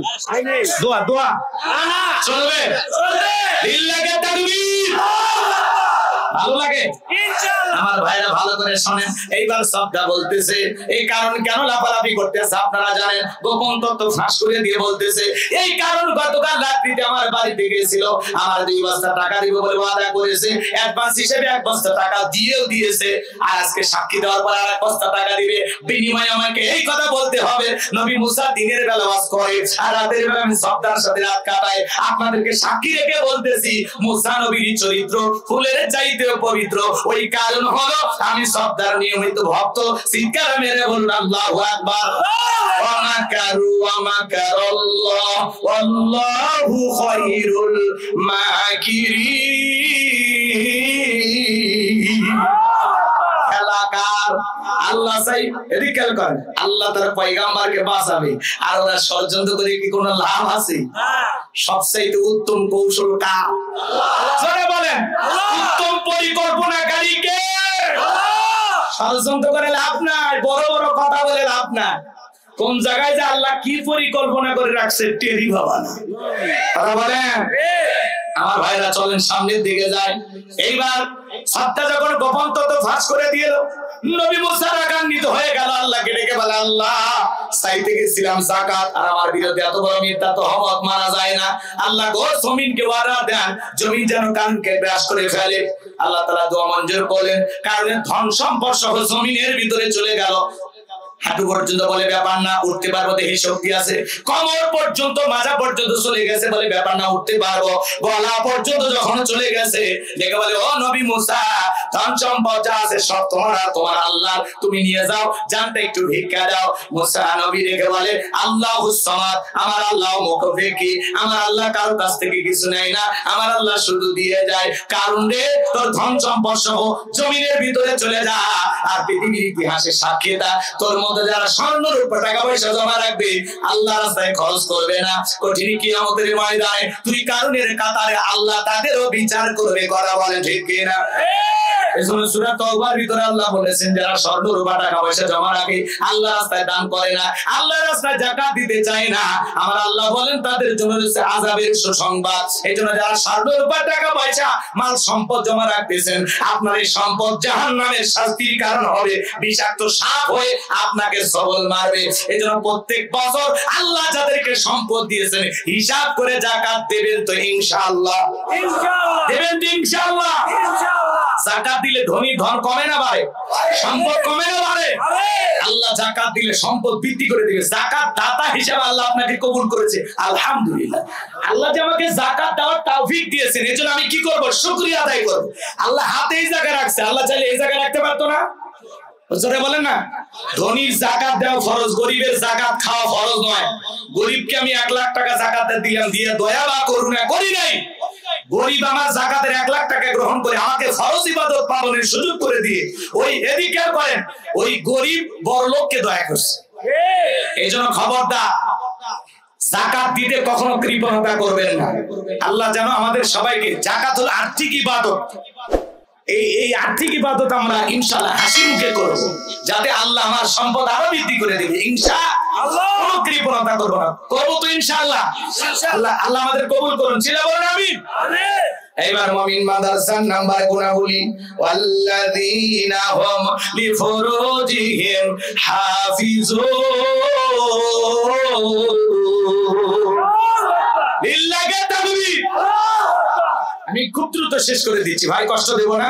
তারপর অনেক বড় ভাষা করতেছেন, যদি পারেন আমার গাড়িতে আমার লেখা একটা বই আছে, শেষ বিদায়।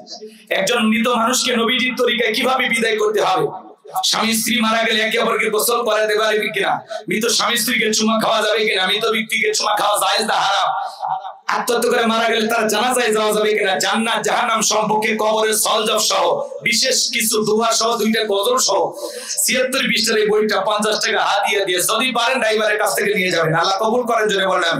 মা বোনেরা সংগ্রহ করতে পারেন, চমৎকার একটা বই, প্রত্যেকটা কথার দলিল দিয়ে আছে। আমার মোবাইল নাম্বার, আমার মাদ্রাসার ঠিকানা সব দেওয়া আছে। করতেছেন, যদি পারেন স্মৃতি হিসাবে নিয়ে যাবেন। যুবকেরা তো এগুলো কেনে না, ওরা কেনে উপন্যাস, প্রেম কেন কাঁদায়, যৌবনের মৌবনে, অভিশপ্ত রাত, মিলন হবে কতদিনে, তোর মরণের পরে। এগুলো আজে বাজে উপন্যাস কিনলে চরিত্র ধ্বংস হয়ে যাবে। কথা বলে ঠিক কিনা? প্রত্যেকটা মুসলমানের ঘরে একটা সিরাত গ্রন্থ থাকা দরকার, আছে না নাই? নবীজির জীবনের শুরু থেকে শেষ পর্যন্ত প্রত্যেকটা মুসলমানকে জানতে হবে। কথা বলে ঠিক কিনা? কি হইলো? লাইট জ্বালান, মোবাইলে লাইট জ্বালান। হ্যাঁ, ঢাকায় কারেন্ট যা।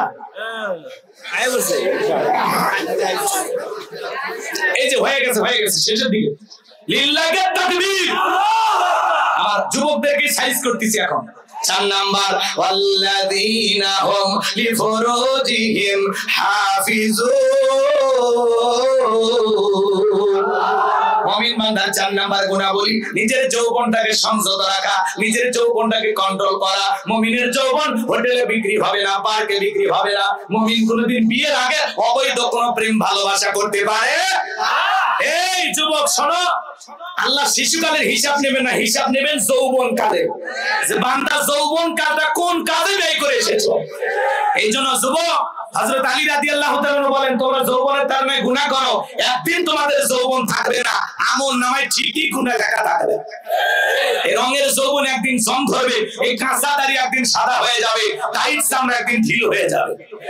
ও তোমার গহনা দিন ফুরাইয়া যাইবে, গহনা দিন ফুরাইয়া যাইবে, যৌবনে লাগবে ভাটি। ওই যে দেখো ডাকিতেছে তোমায় কবরের মাটি। যেদিন সন্ধ্যার আগে ডুবে বেলা, 1 মিনিটেই ভেঙে যাবে তোমার রঙেরই মেলা। কারে দিবা তুমি জোরে ধমো, কারে দিবা তুমি জোরে ধমো, কার মাথায় ভাঙবা লাঠি। ওই যে দেখো ডাকিতেছে তোমার কবরের মাটি। খবর পেয়ে আসবে আত্মীয় স্বজন, তোমারই চার পাশে বৈশা সবাই করিবে কান্দ। সাজাইবে তোমায় মনের মতন, সাজাইবে তোমায় মনের মতন, কি সুন্দর পরিপাটি। ওই যে দেখো ডাকিতেছে তোমায় কবরের মাটি। গইরা মরো তুমি, ফিরা মরো তুমি, মায়ারি পিছে। এত আশা ভালোবাসা সবই যে মিছে। কোন দিন জানো আইসা পরে, কোন দিন জানো আইসা পরে, আজরাইলের হাতের চিঠি। ওই যে দেখো ডাকিতেছে আমায় কবরের মাটি। হে যুবক, এই রঙের যৌবন একদিন যন্ত্রে শেষ হয়ে যাবে। যুবক, তুমি কেন আল্লাহর ভয় করো না? একটু মনোযোগ দিয়ে শোনো কলিজার টুকরা যুবক ভাইয়েরা। বৃদ্ধকালে লম্বা সময় রুকু করা যায় না, লম্বা সময় সিজদায় থাকা যায় না, বৃদ্ধকালে ঠান্ডা পানিতে ওযু বানানো যায় না। এই যে মাঘ মাসের শীত, রাত 2টার দিকে কোনো মুরব্বিকে যদি বলা হয় চাচা পুকুর থেকে একটু গোসল করে আসেন, 2000 টাকা দিব, চাচা বলবে ভাতিজা পুকুর থেকে ওঠার মতো শক্তি থাকবে তো? কিন্তু একটা যুবককে যদি বলা হয় 2000 টাকা দেবো, বলে হুজুর কাপড় খুলছি, টাকা বাইর করেন। কারণ যুবকের একটা পাওয়ার আছে। কথা বলে ঠিক কিনা? যৌবন কালে লম্বা সময় রুকু করা যায়, লম্বা সময় সিজদায় থাকা যায়, সেটা বৃদ্ধকালে সম্ভব হয় না। বৃদ্ধকালে লম্বা সময় রুকুতে থাকলে মানে পড়ে যাবো, সিজদায় বেশিক্ষণ থাকলে মানে দমটা আটকে আসবে, জয়েন্টে জয়েন্টে ব্যথা, ইবাদতে মন বসে না। কথা কন। কিন্তু যৌবন কালে ঠান্ডা পানিতে ওযু বানানোর ক্ষমতা যুবকের আছে। বৃদ্ধ চাচা চাচিমা গরম পানি করে দিলে চাচার ভাগ্যে ওযু জোটে, গরম পানি নেই, চাচার ওযু নাই, নামাজও নাই। তাহলে যুবক, এই যৌবন কালে বেশি বেশি ইবাদত করতে হবে। কার? আমরা শয়তানের অসয় পড়ে গুনাহ করতে ভালোবাসি, আর যৌবন কালের ইবাদত ভালোবাসেন কে? তাহলে যৌবন কালে বেশি বেশি ইবাদত করা দরকার আছে না নাই? এই যৌবনের পরীক্ষা দিয়েছিলেন আল্লাহ নবী ইউসুফ আলাইহিস সালাম। জলেকে একটা গোপন কক্ষে নিয়ে যায়, বলে দিলে বড় জালারে পাঞ্জাবিওয়ালা, হুজুর তো কিছুই বোঝে না, হুজুর সবই বোঝে, নারীর ছলা কলা বোঝে না। জুলেখার কাছে আসে আর বলে ইউসুফ রে তোমার চোখ দুটো ভারী সুন্দর। ইউসুফ আলাইহিস সালাম দেখে বলেন ইন্নী আখাফুল্লাহ, আল্লাহকে ভয় করো, যে আল্লাহ আমাকে সৃষ্টি করেছেন, যে আল্লাহ চোখ সৃষ্টি করেছেন সে আল্লাহকে ভয় করো। জুলেখার অন্তরে কি আল্লাহর ভয় আছে? জুলেখা কাপড়গুলো ছিঁড়ে ছিঁড়ে দেবতার মুখ ঢাকে। ইউসুফ নবী ডেকে বলে কাপড়ে ঢাকিলে তুমি দেবতার মুখ, কি দিয়া ঢাকিবা তুমি বিধাতার মুখ? জুলেখার কাছে আসে আর ইশারা ইঙ্গিতে কি যেন বোঝাইতে চায়। আল্লাহ নবী ইউসুফ আলাইহিস সালাম মনের অবস্থা বুঝতে পেরে ডেকে বলে আল্লাহ, একমাত্র আপনিই পারেন আমাকে বাঁচাতে। আল্লাহ গো, আমি আমার ইজ্জতকে বাঁচানোর জন্য আপনার উপরে তাওয়াক্কুল করে দৌড় মারার দায়িত্ব আমার, আর আপনার কুদরত থেকে তালা খুলে দেওয়ার দায়িত্ব আপনার। বলেন আল্লাহু আকবার। আল্লাহর পয়গম্বর আল্লাহর উপরে তাওয়াক্কুল করলেন, বিপদে পড়ে স্মরণ করলেন তারে আযকুরুনি আযকুরুকুম আশকুরুনি ওয়ালা তাকফুরুন, তোমরা আমারে স্মরণ করো, আমি আল্লাহ তোমাদেরকে স্মরণ করব। মুসিবতে সর্বপ্রথম ফেসবুকে পোস্ট না দিয়া সিজদায় গিয়ে আল্লাহকে বলেন, কথা বলে না, দুঃখ বন্ধুর কাছে শেয়ার না করে আসল বন্ধুর কাছে বলেন আপনার আমার সবচাইতে আপন হলো আল্লাহ, একমাত্র আল্লাহ ছাড়া মুমিনের আর কেউ আপন হতে পারে না। সবাই ভালোবাসে স্বার্থের কারণে, টাকার কারণে, কথা বলে না কেন? মুমিনের একমাত্র আপন আল্লাহ। মুমিনের একমাত্র আপন কে? আল্লাহ ছাড়া আপনার আমার আপন কেউ নেই। সব ভেজাল, সব ভেজাল। রাগ করতেছেন মনে হয়, সংক্ষিপ্ত কথা বলে দিয়ে যায় বাজান। আল্লাহ নবী ইউসুফ আলাইহিস সালাম আল্লাহর উপরে তাওয়াক্কুল করে ডেকে বলেন আল্লাহ, নিজের ইজ্জতকে বাঁচানোর জন্য দৌড় মারার দায়িত্ব আমার, আর আপনার কুদরত থেকে তালা খুলে দেওয়ার দায়িত্ব আপনার। এই কথা বলে পয়গম্বর মারলেন দৌড়। প্রত্যেকটা দরজার তালা আল্লাহর কুদরত থেকে খুলে গেছে। এবার জুলেখা শেষ দরজায় মারছে থাবা। ইউসুফ আলাইহিস সালামের জামা ছিঁড়ে গেছে। ইউসুফ নবী বলে জামা ছিঁড়ে যায় যাক, ইজ্জত দেওয়া যাবে না। এইবার শেষ দরজায় যা দেখে জুলেখার স্বামী আজিজ মিসর দাঁড়ায় আছে। কথা আছে যেখানে বাঘের ভয় সেখানে রাত হয়। জুলেখার স্বামীকে দেখা মাত্র নেকা কান্নার অভিনয় শুরু করে দিল। দেখেন না মহিলা মানুষ কথা বলার আগে কান্দে দিয়ে বলে আমার কেউ নাই, কেউ নেই, তুমি বেঁচে থাকো কেন? কথা বলার আগে কান্দে দেয়, চোখের পানি লাগেই থাকে। কান্না করতে করতে করতে একবারে মানে কান্দেই মামলা জিতবে চাই। মেয়ে মানুষ কান্না করে আর আপনি আমি দেখে ভুলে যাই। ও কান্না করে সব অপরাধ ছেলে দিয়ে দেয়। সব তোর ছেলে, তুমি ফিডার খাও, তুমি কিচ্ছু বোঝো না। কথা বল না কে? সব তোর ছেলেদের না, রাগ করবেন না। এমন কান্না অনেকের বউ দেখবেন চোখের পানি লাগেই থাকে, ধমক দিয়ে বলবেন চোখ ঘটনা কি হয়েছে খুলে কর। তোর কথা শুনে যদি মনে হয় কাঁদা উচিত, স্বামী স্ত্রী একসাথে জামাত করে কাঁদা হবে।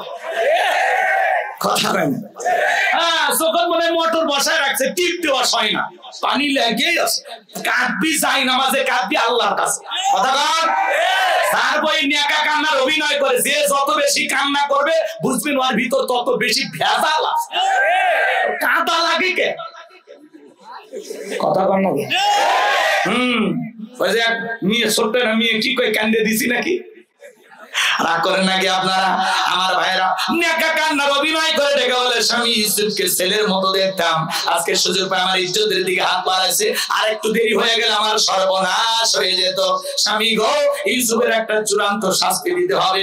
ইউসুফ আলাইহিস সালামকে মিথ্যা ধর্ষণের অপবাদ দিয়া, মিথ্যা ধর্ষণের তহমত দিয়া 1 নয় 2 নয় 9.5 বছর জেলখানায় বন্দী করে রেখেছিল জুলেখা।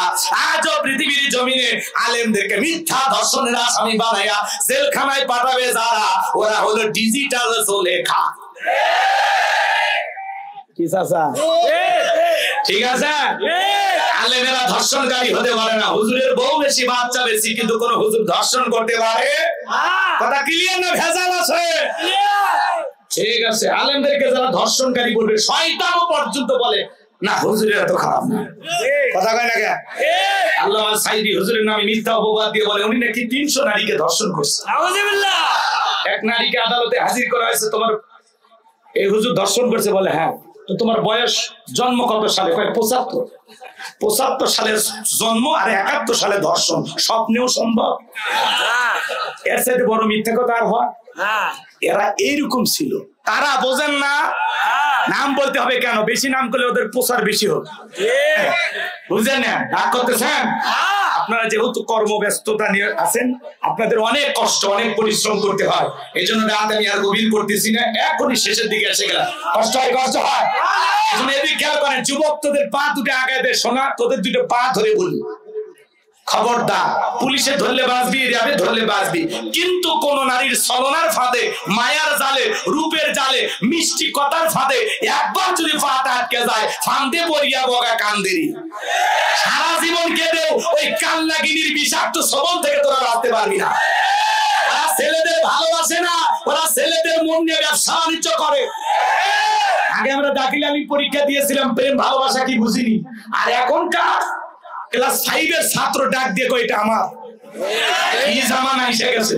ক্লাস 6 এ পড়ে, সেই মেয়ের বালিশের নিতে 7টা সিম কার্ড, BCAT এগুলো লেখা। জিজ্ঞাসা করা হলো, মা এগুলো কেন? কইলে অ্যাঙ্গেলে ম্যাট দেওয়া আছে। অ্যাঙ্গেলে ম্যাট বলতে কি?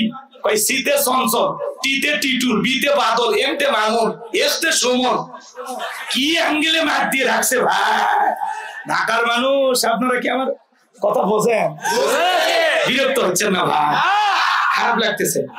শোনেন, আপনাদের ডিউটি না থাকলে বিশ্বাস করেন 12টা একটা ব্যাপার ছিল, কিন্তু আসলে আপনাদেরকে আমি কষ্ট দিই না।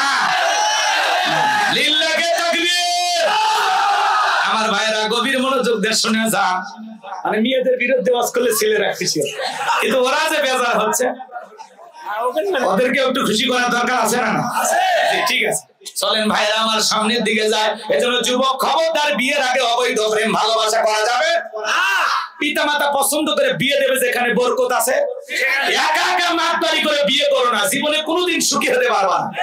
পিতামাতার অবাধ্য হয়ে যারা পালিয়ে বিয়ে করে, তারা জীবনে কোনোদিন সুখী হয় না। 20 বছর বয়স, বাড়িতে এসে বলে, আব্বা উত্তরপাড়া রাখিকে আমি কথা দিয়েছি, রাজি দেখলে 1 সাপোর্ট, না হলে 2 সাপোর্ট। পিতা মাতা রাজি হয় না, পালিয়ে যা বিয়ে কর। আছে না ভাই? মা বাবারে কান্দাইয়া, মা বাবা হলো দুনিয়ার সবচেয়ে বড় পীর, তারা যদি বেজার হয়, আল্লাহ রাসূল বলেছেন, হুমা জান্নাতুকা ওয়া নারুকা, তোমার পিতা মাতাই তোমার বেহেশত, তোমার পিতা মাতাই তোমার দোজখ। তো পিতা মাতা যদি বেজার হয়, আপনি জীবনে ভালো থাকতে পারবেন? এই জন্য মা বাবার দোয়া আছে যেখানে বরকত আছে, মুরব্বীদের দোয়া আছে যেখানে কল্যাণ আছে। কোন কোন যুবক বিয়ে করনি, মা বাবার পছন্দের মেয়েকে বিবাহ করবে, হাত তুলে দেখাও। আল্লাহ যুবকদের কবুল করুন। এক চাচা হাত তুলছে, দেখছেন? চাচা এই বয়সে রিস্ক নেন না, চাচি ভিডিও দেখলে কিন্তু বাড়ি ঢুকতে দেবে না। ঠিক আছে, আমার ভাইরা, তাহলে বিয়ের আগে অবৈধ প্রেম ভালোবাসা করা যাবে? যুব সমাজের সবচাইতে চরিত্র নষ্ট করছে এই মোবাইল। এই মোবাইলের ওজন কম, কিন্তু মোবাইলের মাধ্যমে পাপের ওজন আমাদের অনেক বেশি। সারা দিন মোবাইল, ঘরের দরজা লাগায়, এই যে এখনো আছে, অনেক ভালো লাগতেছে না, ওই কি বাড়িতে ঘুম আসবি, কমপক্ষে ফেসবুকে 1.5 ঘন্টা সময় দেওয়া আছে, ইউটিউবে 1.5 ঘন্টা, বান্ধবীর সাথে 1.5 ঘন্টা, এরকম করতে করতে কখন যে সকাল 6টা বাজে ও টেরি পাই। আছে না ভাই? রাগ করেন না আমার ভাইয়েরা, মন খারাপ করেন না। এই মোবাইল দেখবেন ঘরের দরজা লাগায়, একা একা রুমের ভিতরে, কম্বলের ভিতরে, ল্যাপের ভিতরে উল্টা পাল্টা ভিডিও দেখে, অশ্লীল ভিডিও দেখে। আছে না? না রাগ করেন? পিতা মাতা যখন দরজায় নক করে, এই রুবেল কি করিস, তখন বলে বাংলাদেশের স্বাধীনতার যুদ্ধ হয়েছে 1971 সালে, তখন পড়ার ভান কর। আবার চলে গেলে আবার অনলাইনে আমার ভাই যে ওয়াজ করলো, মিজানুর রহমান সালিহ, দেখলেন না? আজকে যুবকেরা মাদকে আসক্ত, অনলাইনে জুয়া খেলে। আছে না ভাই? ফ্রি ফায়ার, বাপসি, চাচাজি, ভাতিজি, কত কি আছে না? নাই? তাহলে যুবক এই মোবাইল ছাড়া দরকার আছে না? নাই? আমি কি 1 মিনিটে বলবো? রাগ করবেন না তো? দেশে মোবাইল আইছে, চিঠি বন্ধ হয়ে আছে। ভাই ইকো দেওয়ার দরকার নাই, ইকো দিলে গলাটা আরো বেশি টানে, স্বাভাবিক সাউন্ডটা যা ছিল তাই। দেশে মোবাইল আইছে, চিঠি বন্ধ হয়ে আছে, দিওয়ানা বানাইছে, পোলা মাইয়ার মনের কথা ভাসে বাতাসে। দেখো পোলা পানের মন বাদা ফেসবুকে, এখন মোবাইলে চ্যাটিং কইরা কাটায় সারাক্ষণ। এই মোবাইল পাইয়া দেখো মদনের মাইয়া, এই মোবাইল পাইয়া দেখো মদনের মাইয়া, কি কাণ্ড ঘটাইছে, স্বামী সংসার রাইখা নাকি পালাইয়া গেছে। 2 বাচ্চার মা 4 বাচ্চার মা পরকীয় প্রেম করে স্বামী রেখা আরেকটা পুরুষের হাত ধরে চলে যায়। যে নারী 2টা 4টা বাচ্চা রেখে স্বামী রেখে আরেকটা পুরুষের হাত ধরে চলে যায় ওটা নারী না, ওটা নারী জাতির কলঙ্ক, ওটা পাষাণী ডাইনি বিশ্বাসঘাতক নারী। ছেলেদের জন্য ওই ধরনের নারীরা হলো অভিশাপ। কেমনে পারলা মা, কেমনে পারলা স্বামী রেখে বাচ্চা রেখে আরেকটা ছেলের হাত ধরতে, কেমনে পারলা? তোমার বাড়ি জামালপুর, তুমি চলে আসছো ঢাকা, আসিয়ে কি বলে আপনাদের এলাকার বলটু কি করছে? আমার সাথে মোবাইলে প্রেম করেছি, আমরা একাধিকবার হোটেলে স্বামী স্ত্রীর মতো। আমি আর বললাম না। তো এখন কি, আমার আগের স্বামী, তাকে আমি ডিভোর্স দিচ্ছি, এ আমার বেশি ভালোবাসে। তো ভালোবাসাতে বাড়ির তালা মেরে চলে গেল কেন? কথা কয় না কেন? তোমার আগের স্বামীর বাচ্চা কয় 2টা আছে, মায়ের কাছে রেখে আসছি। তুমি এখন কি চাও? বলে এ যদি আমার বিয়ে করে ভালো, না হলে আমি এর বাড়ির সামনে আত্মহত্যা করে মরে। তো মরা উচিত।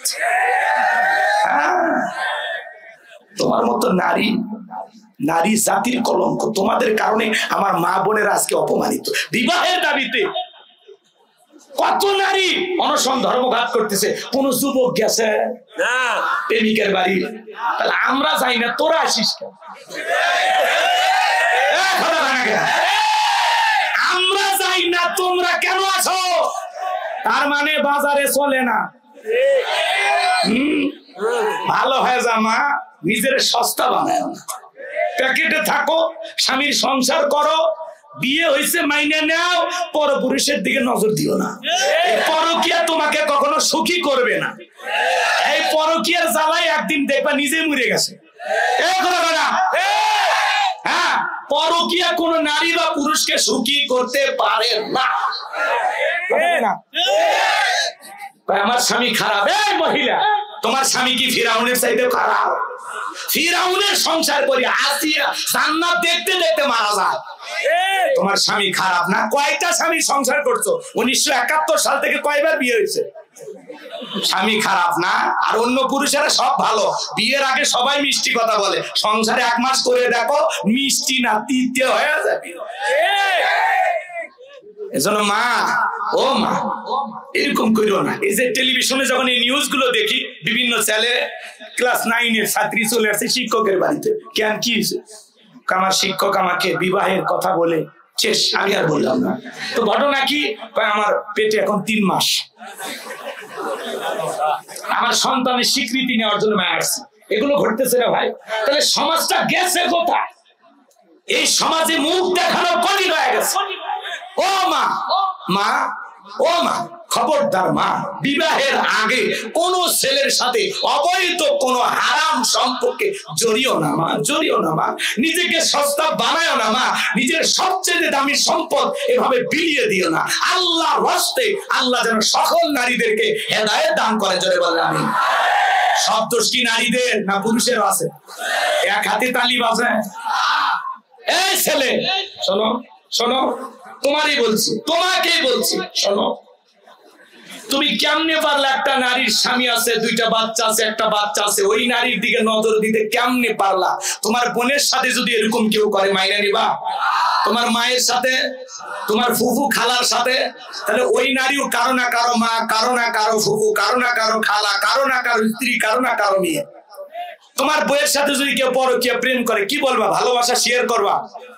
হ্যাঁ, ভালোবাসবো, বাসবো, দুজনে মিলে বাসবো নাকি? কথা কয় না, মেলা হয়েছে। আর না, শোনেন, এগুলো হলো বাস্তবতা। অনেকের ভালো লাগবে না। এক একজন যে কয়টা আমরা লাইনে রাখছি আল্লাহ জানে। ওইখানে যুবকেরা তো কোথায় করছে, হুজুর এই গোপন তত্ত্ব নিয়ে কিছু কষ্ট করতেছে। আমি তো চাই যুবক, তুমি জান্নাতে যাও। তোমার এই হারাম সম্পর্ক, এই গুনাহ তোমাকে জাহান্নামে নিয়ে যাচ্ছে। আমি তো দেখতে পাচ্ছি তুমি জাহান্নামের দিকে যাচ্ছ। আমি তোমারে ফিরে আনতে চাচ্ছি সোনা ভাই, ও কলিজার ভাই। কারা কারা আছেন বিয়ের এদিকে খেয়াল করেন, এই অবৈধ প্রেম ভালোবাসার কোন সম্পর্কে জড়াবেন না। কারা কারা শপথ গ্রহণ করেন নিজের স্ত্রী ছাড়া দুনিয়ার কোন নারীর দিকে তাকাবো না? হালাল যে 14 জন নারী, এই 14 জন নারী ব্যতীত আর কোন মহিলার দিকে তাকাবো না। কি পরিবর্তন হবে তো ইনশাআল্লাহ। আল্লাহ যেন এই মেসেজটা আপনাদের ঘর পর্যন্ত নিয়ে যাওয়ার তৌফিক দান করেন। ছেলে বলেন আমিন। আরেকটু জোরে বলেন আমিন।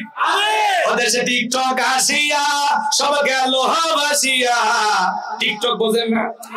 মেয়ে মানুষ নুডুস রান্না করে, তারও ভিডিও বানায়। বলেন তো কার গায়ে জ্বালা পড়া হয় না? তুমি নুডলস রান্না করবে ভালো, তোমার একটা ফেসবুক আইডি আছে, সেখানে এসে লাইভে এসে বলে হ্যালো বন্ধুরা দেখেন কিভাবে নুডলস রান্না করতে হয়। প্রথমে সয়াবিনের তেল, এরপরে তেজপাতা, তারপরে আমার গালতে একটা থাপ্পড়। এই যে টিকটক ভিডিও সমাজটাকে সয়লাব করে ফেলেছে। ছোট ছোট বাচ্চারা পেশাব করতেছে, সেটিও টিকটক ভিডিও বানাচ্ছে। কি খারাপ চিন্তা করে। মাছ মারার থেকে শুরু করে কোন জায়গা নাই যে জায়গা টিকটক ভিডিও হচ্ছে। হ্যাঁ, সিজদা যায় টিকটক ভিডিও বানাচ্ছে, সিজদা দিয়ে কবরস্থানে যায় টিকটক ভিডিও বানাচ্ছে। ভাই কথা বলেন না? মসজিদে বেড়াইতে যায়, মসজিদটা দেখতে সুন্দর, ওখানে টিকটক ভিডিও। এই যে আজকে এই সমাজে এইগুলো, স্বামী ঘুমাইছে, স্বামীর মাথায় এরকম চুল নাড়ে আর বলে স্বামী সম্পদ, স্বামী আশা, স্বামী ভালোবাসা, স্বামী আমার কাছে গহনার চাইতে দামি। টিকটক ভিডিও শেষ, স্বামী লাত্তি মেরে ফেলে দেয়, যা কন্টেন্ট তৈরি হয়ে গেছে। এই হলো নারীদের অবস্থা বাজান। আর খেদমত নাই, ভালোবাসা নাই, সব শেষ হয়ে গেছে। খালি এখন ঝামেলা ঝামেলা, জ্বালা জ্বালা। ওদেশে টিকটক আসিয়া সব গেল হাবাসিয়া। সিদ্দিক সরা নায়ক হইছে আইডি খুলিয়া, হিরো আলম নায়ক হইছে আইডি খুলিয়া।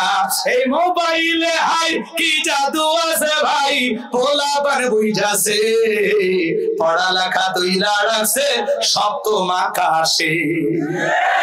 আল্লাহ সামনে যুবকদের হেদায়েত দান করেন। জোরে বলুন আমিন। তাহলে 4 নাম্বার ওয়াল্লাযীনা হুম লিফুরুজিহিম হাফিজুন, নিজের যৌবনটাকে সংযত রাখা, নিজের যৌবনটাকে কন্ট্রোল করা। তাই এই যৌবনের সুন্দর সময়গুলো কার ইবাদতে কাটাবো? আল্লাহর ইবাদতে কাটাবো, আল্লাহর জন্য কুরবানি করব। 5 আর 6 নাম্বার গুণাবলী আল্লাহ রাব্বুল আলামিন বলেন ওয়াল্লাযীনা হুম লিআমানাতিহিম ওয়া আহাদিহিম রাউন। 5 নাম্বার আমানত রক্ষা করায়, জীবনটা আমানত, ছেলে মেয়ে আমানত, স্ত্রী সন্তান সব আমানত, বক্তার কাছে শ্রোতা আমানত, ইমামের কাছে মুসল্লি আমানত, একটা ইন্ডাস্ট্রির মালিকের কাছে তার কর্মচারী আমানত। কথা বলেন এখন সবাই আমানত। এদিকে খেয়াল করেন, এই দেশের যিনি বর্তমান সরকার আছেন, অন্তর্বর্তীকালীন সরকার, এই হলো সরকারের কাছে 18 কোটি জনগণ হলো আমানত। আমানতের খেয়ানত করা যাবে।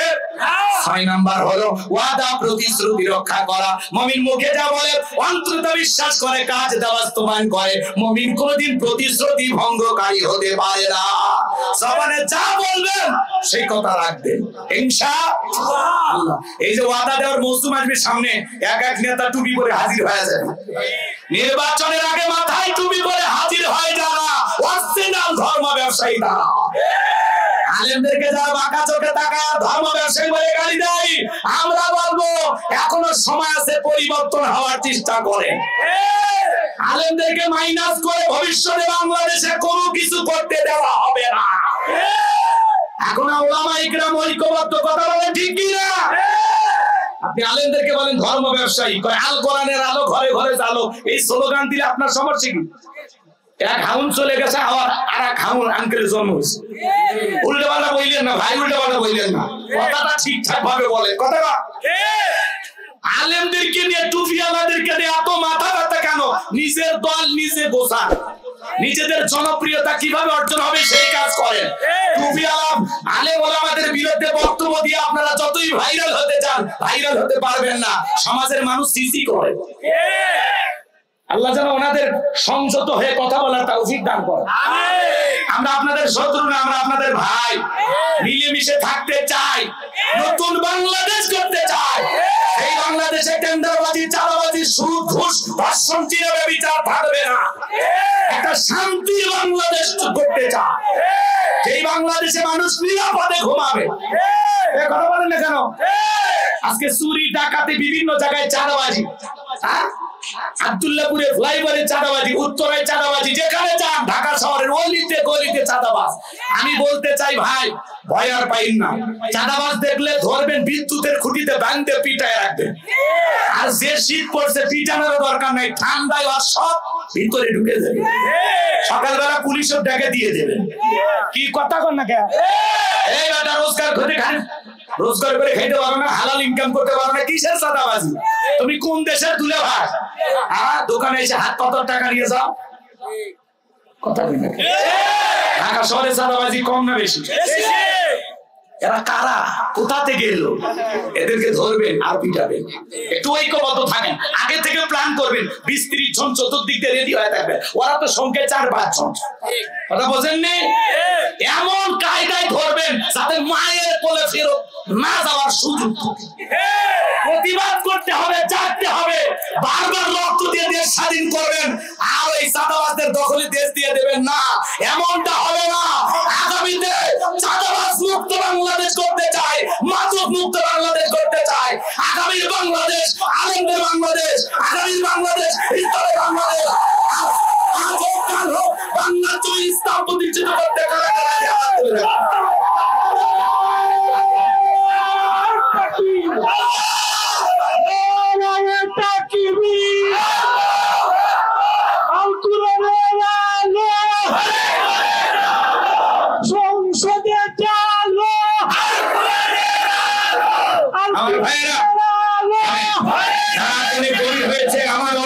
দুঃখ কষ্ট জমা ছিল, বলতে পারলাম না। যেটুকু বলেছে আলহামদুলিল্লাহ। কষ্ট পাইছেন?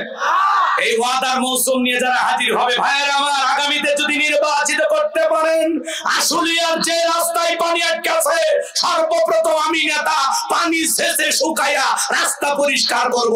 আগে বলবো রাস্তার পানি ক্লিয়ার কর, ওই নতুন রাস্তাতে উইটা ভোট দিতে যাবে। চাপাবাজি শুনতে আমরা রাজি না। কি চাচা, কথা ঠিক আছে? হ্যাঁ, সামনে দেখবেন এক একজনের ওয়াদার মৌসুম কি বলে। আমার ভাইয়েরা আগামীতে নির্বাচিত করতে পারলে গ্যাস দিব, বিদ্যুৎ দিব, উন্নয়নের জলে ভাসিয়ে ডুবিয়ে মারবো ইনশাআল্লাহ। ওই ডুবে মারার অবস্থাই তো করছে আমাদেরকে। এজন্য ওদের চাপাবাজি বিশ্বাস করা যাবে না। 152টা প্রতিশ্রুতি দেয়, নির্বাচনের পরে একটা পালন করে না। আর ওদের পিছনে স্লোগান দেন, বল্টু ভাইয়ের চরিত্র ফুলের মতো পবিত্র, নামাজ পড়া একত্র, গাঁজা খাই 5 ওয়াক্ত, ঘুমসুরিতে পাকা ভক্ত, শয়তানের 1 নাম্বার ভক্ত, হুজুরদের জন্য খুবই শক্ত, সুশে খাই গরিবের রক্ত। ওদের কাছে যাওয়া যাবে না। পোস্টারে লেখা আছে গরিবের বন্ধু, ভোট দিয়ে দেখেন গরিবের কয় নাম্বার শত্রু। বলে সেবা করার সুযোগ দেন, নির্বাচনের আগে সাইকেল কেনার টাকা নাই। আর সেই নেতা নির্বাচিত হলে গাড়ি বাড়ি টাকার অভাব নাই, ঢাকায় বাড়ি বিদেশে বাড়ি, টাকা কি জিপ রেল দেয়? এত ওয়াজ নসিহত করি, এত দোয়া দরুদ পড়ি, 1 বছর দেয় না। মাদ্রাসা চালাই, হ্যাঁ একটু দিবে, কই দেয় না। তার মানে কি জনগণের পকেট মেরে ওরা ধনী হয়। এই প্যাট নীতির রাজনীতি বাংলাদেশে আর চলতে দেওয়া হবে না। রাজনীতির নামে জনগণের পকেট মেরে খাবে এই সব ডাকাতদেরকে নির্বাচিত করা যাবে না। সামনে আমাদের সৎ যোগ্য নামাজি নেতা আল্লাহওয়ালা দিনদার দরকার, যাদের কাছে এই দেশের আমানতের খেয়ানত হবে না। এই দেশ 53 বছরে লুটে পুটে খেয়ে সব শেষ, খালি মাটি পড়ে আছে। এটাও তো একটা দেশ ভাই, আর কত খাবে? খাওয়ার আর তো জায়গা নেই। তো ঠিক আছে, আমি আর কষ্ট দেব না। তাহলে 6 নাম্বার ওয়াদা, প্রতিশ্রুতি রক্ষা করা। 7 নাম্বার ওয়াল্লাযীনা হুম আলা সালাওয়াতিহিম ইউহাফিজুন। আল্লাহ বলেন যারা যত্ন সহকারে সালাত আদায় করে। যে ব্যক্তি আসর পরে মাগরিব পর্যন্ত মসজিদে মন টাঙানো থাকে, মাগরিব পরে এশা পর্যন্ত মসজিদে মন টাঙানো থাকে, কার ভয়? শুধু একা নামাজ পড়বেন, স্ত্রীকেও নামাজি বানানোর দরকার আছে না? সূরা তাহরিমের 6 নম্বর আয়াতে আল্লাহ কি বলেছেন? হে ঈমানদারগণ, নিজেরাও জাহান্নামের আগুন থেকে বাঁচো, তোমার হাত পরিবার পরিজন যারা আছে তাদেরকেও জাহান্নামের আগুন থেকে বাঁচানোর চেষ্টা করো।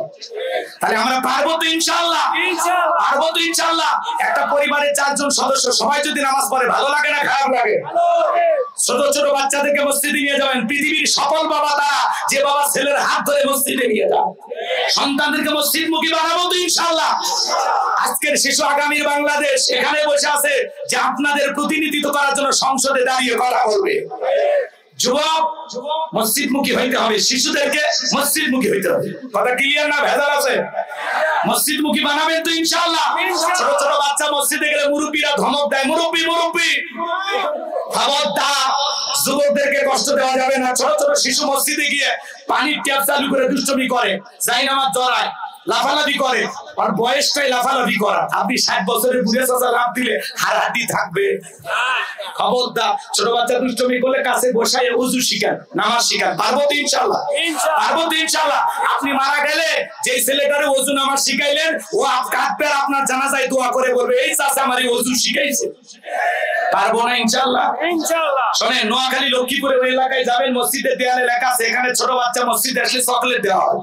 ছোট ছোট বাচ্চাদের মসজিদে গেলে চকলেট দিবেন। 40 দিন যারা জামাতের সহিত নামাজ পড়বে 40 দিন পরে গিফট দিবেন, উৎসাহ দেবেন। আমাদের ভবিষ্যৎ প্রজন্ম নামাজি চায়, নিশাখোর, ডাকাত, ইয়াবাখোর এমন সন্তান আমরা চাই না। আমরা নামাজি প্রজন্ম চাই। আল্লাহ কবুল করেন, জোরে বলেন আমিন। এই 7টা গুণাবলী কারা কারা আমল করবেন শেষবারের মতো হাত তুলে দেখা। আমল করবেন তো ইনশাআল্লাহ? এই 7টা গুণাবলী আমল করতে পারলে আল্লাহ বলেন উলাইকা হুমুল ওয়ারিসুন আল্লাযীনা ইয়ারিসুনাল ফিরদাউস হুম ফিহা খালিদুন। আল্লাহ বলেন তারাই উত্তরাধিকারী হবেন জান্নাতুল ফিরদাউসের, সেখানে তারা চিরকাল বসবাস করবেন। আল্লাহ কোনদিন জান্নাত থেকে বের করে দিবেন না। চিৎকার মেরে বলুন সুবহানাল্লাহ। এবার শুনেন সার সংক্ষেপ কথা, আলোচনা তো অনেকক্ষণ করলে মনে আছে। 1 নাম্বার বিনয়ের সহিত, নম্রতার সহিত আল্লাহর ভয়ে সালাত আদায় করা। 2 নাম্বার মুখ দিয়ে যা বলবো, যেটা বললে সব হয় সেই কাজ করব, যে কাজ করলে সব হয় সেই জিনিস শ্রবণ করব, যেটা শুনলে সব হয়। সব আছে যেখানে আমরা আছি। আর 3 নাম্বার আল্লাহ যদি সম্পদ দেয় হিসাব করে প্রত্যেক বছর যাকাত দেব একদিন ইনশাআল্লাহ। 4 নাম্বার নিজের যৌবনের এই সুন্দর সময়টা আল্লাহর ইবাদতে কাটাবো, নিজেকে কন্ট্রোল করব, হেফাজত করব ইনশাআল্লাহ। হালাল স্ত্রী ব্যতীত আমার এই যৌবনের সুন্দর সময় যেন অন্য কারোর সাথে না কাটে। 5 নাম্বার আমানত রক্ষা করা। 6 নাম্বার ওয়াদা প্রতিশ্রুতি রক্ষা করা। 7 নাম্বার যত্ন সহকারে সালাত আদায় করা। আল্লাহ যেন আমল করা তৌফিক দান করেন। যারা বই নেবেন গাড়িতে গেলে বই পাবেন ইনশাআল্লাহ। আমরা এখন দোয়ার দিই, সংক্ষিপ্ত দোয়া। আল্লাহুম্মা সাল্লি আলা মুহাম্মাদ ওয়া আলা মুহাম্মাদ কামা সাল্লাইতা আলা ইব্রাহিম ওয়া আলা আলি ইব্রাহিম ইন্নাকা হামিদুম মাজিদ। আল্লাহুম্মা বারিক আলা মুহাম্মাদ ওয়া আলা মুহাম্মাদ কামা বারাকতা আলা ইব্রাহিম ওয়া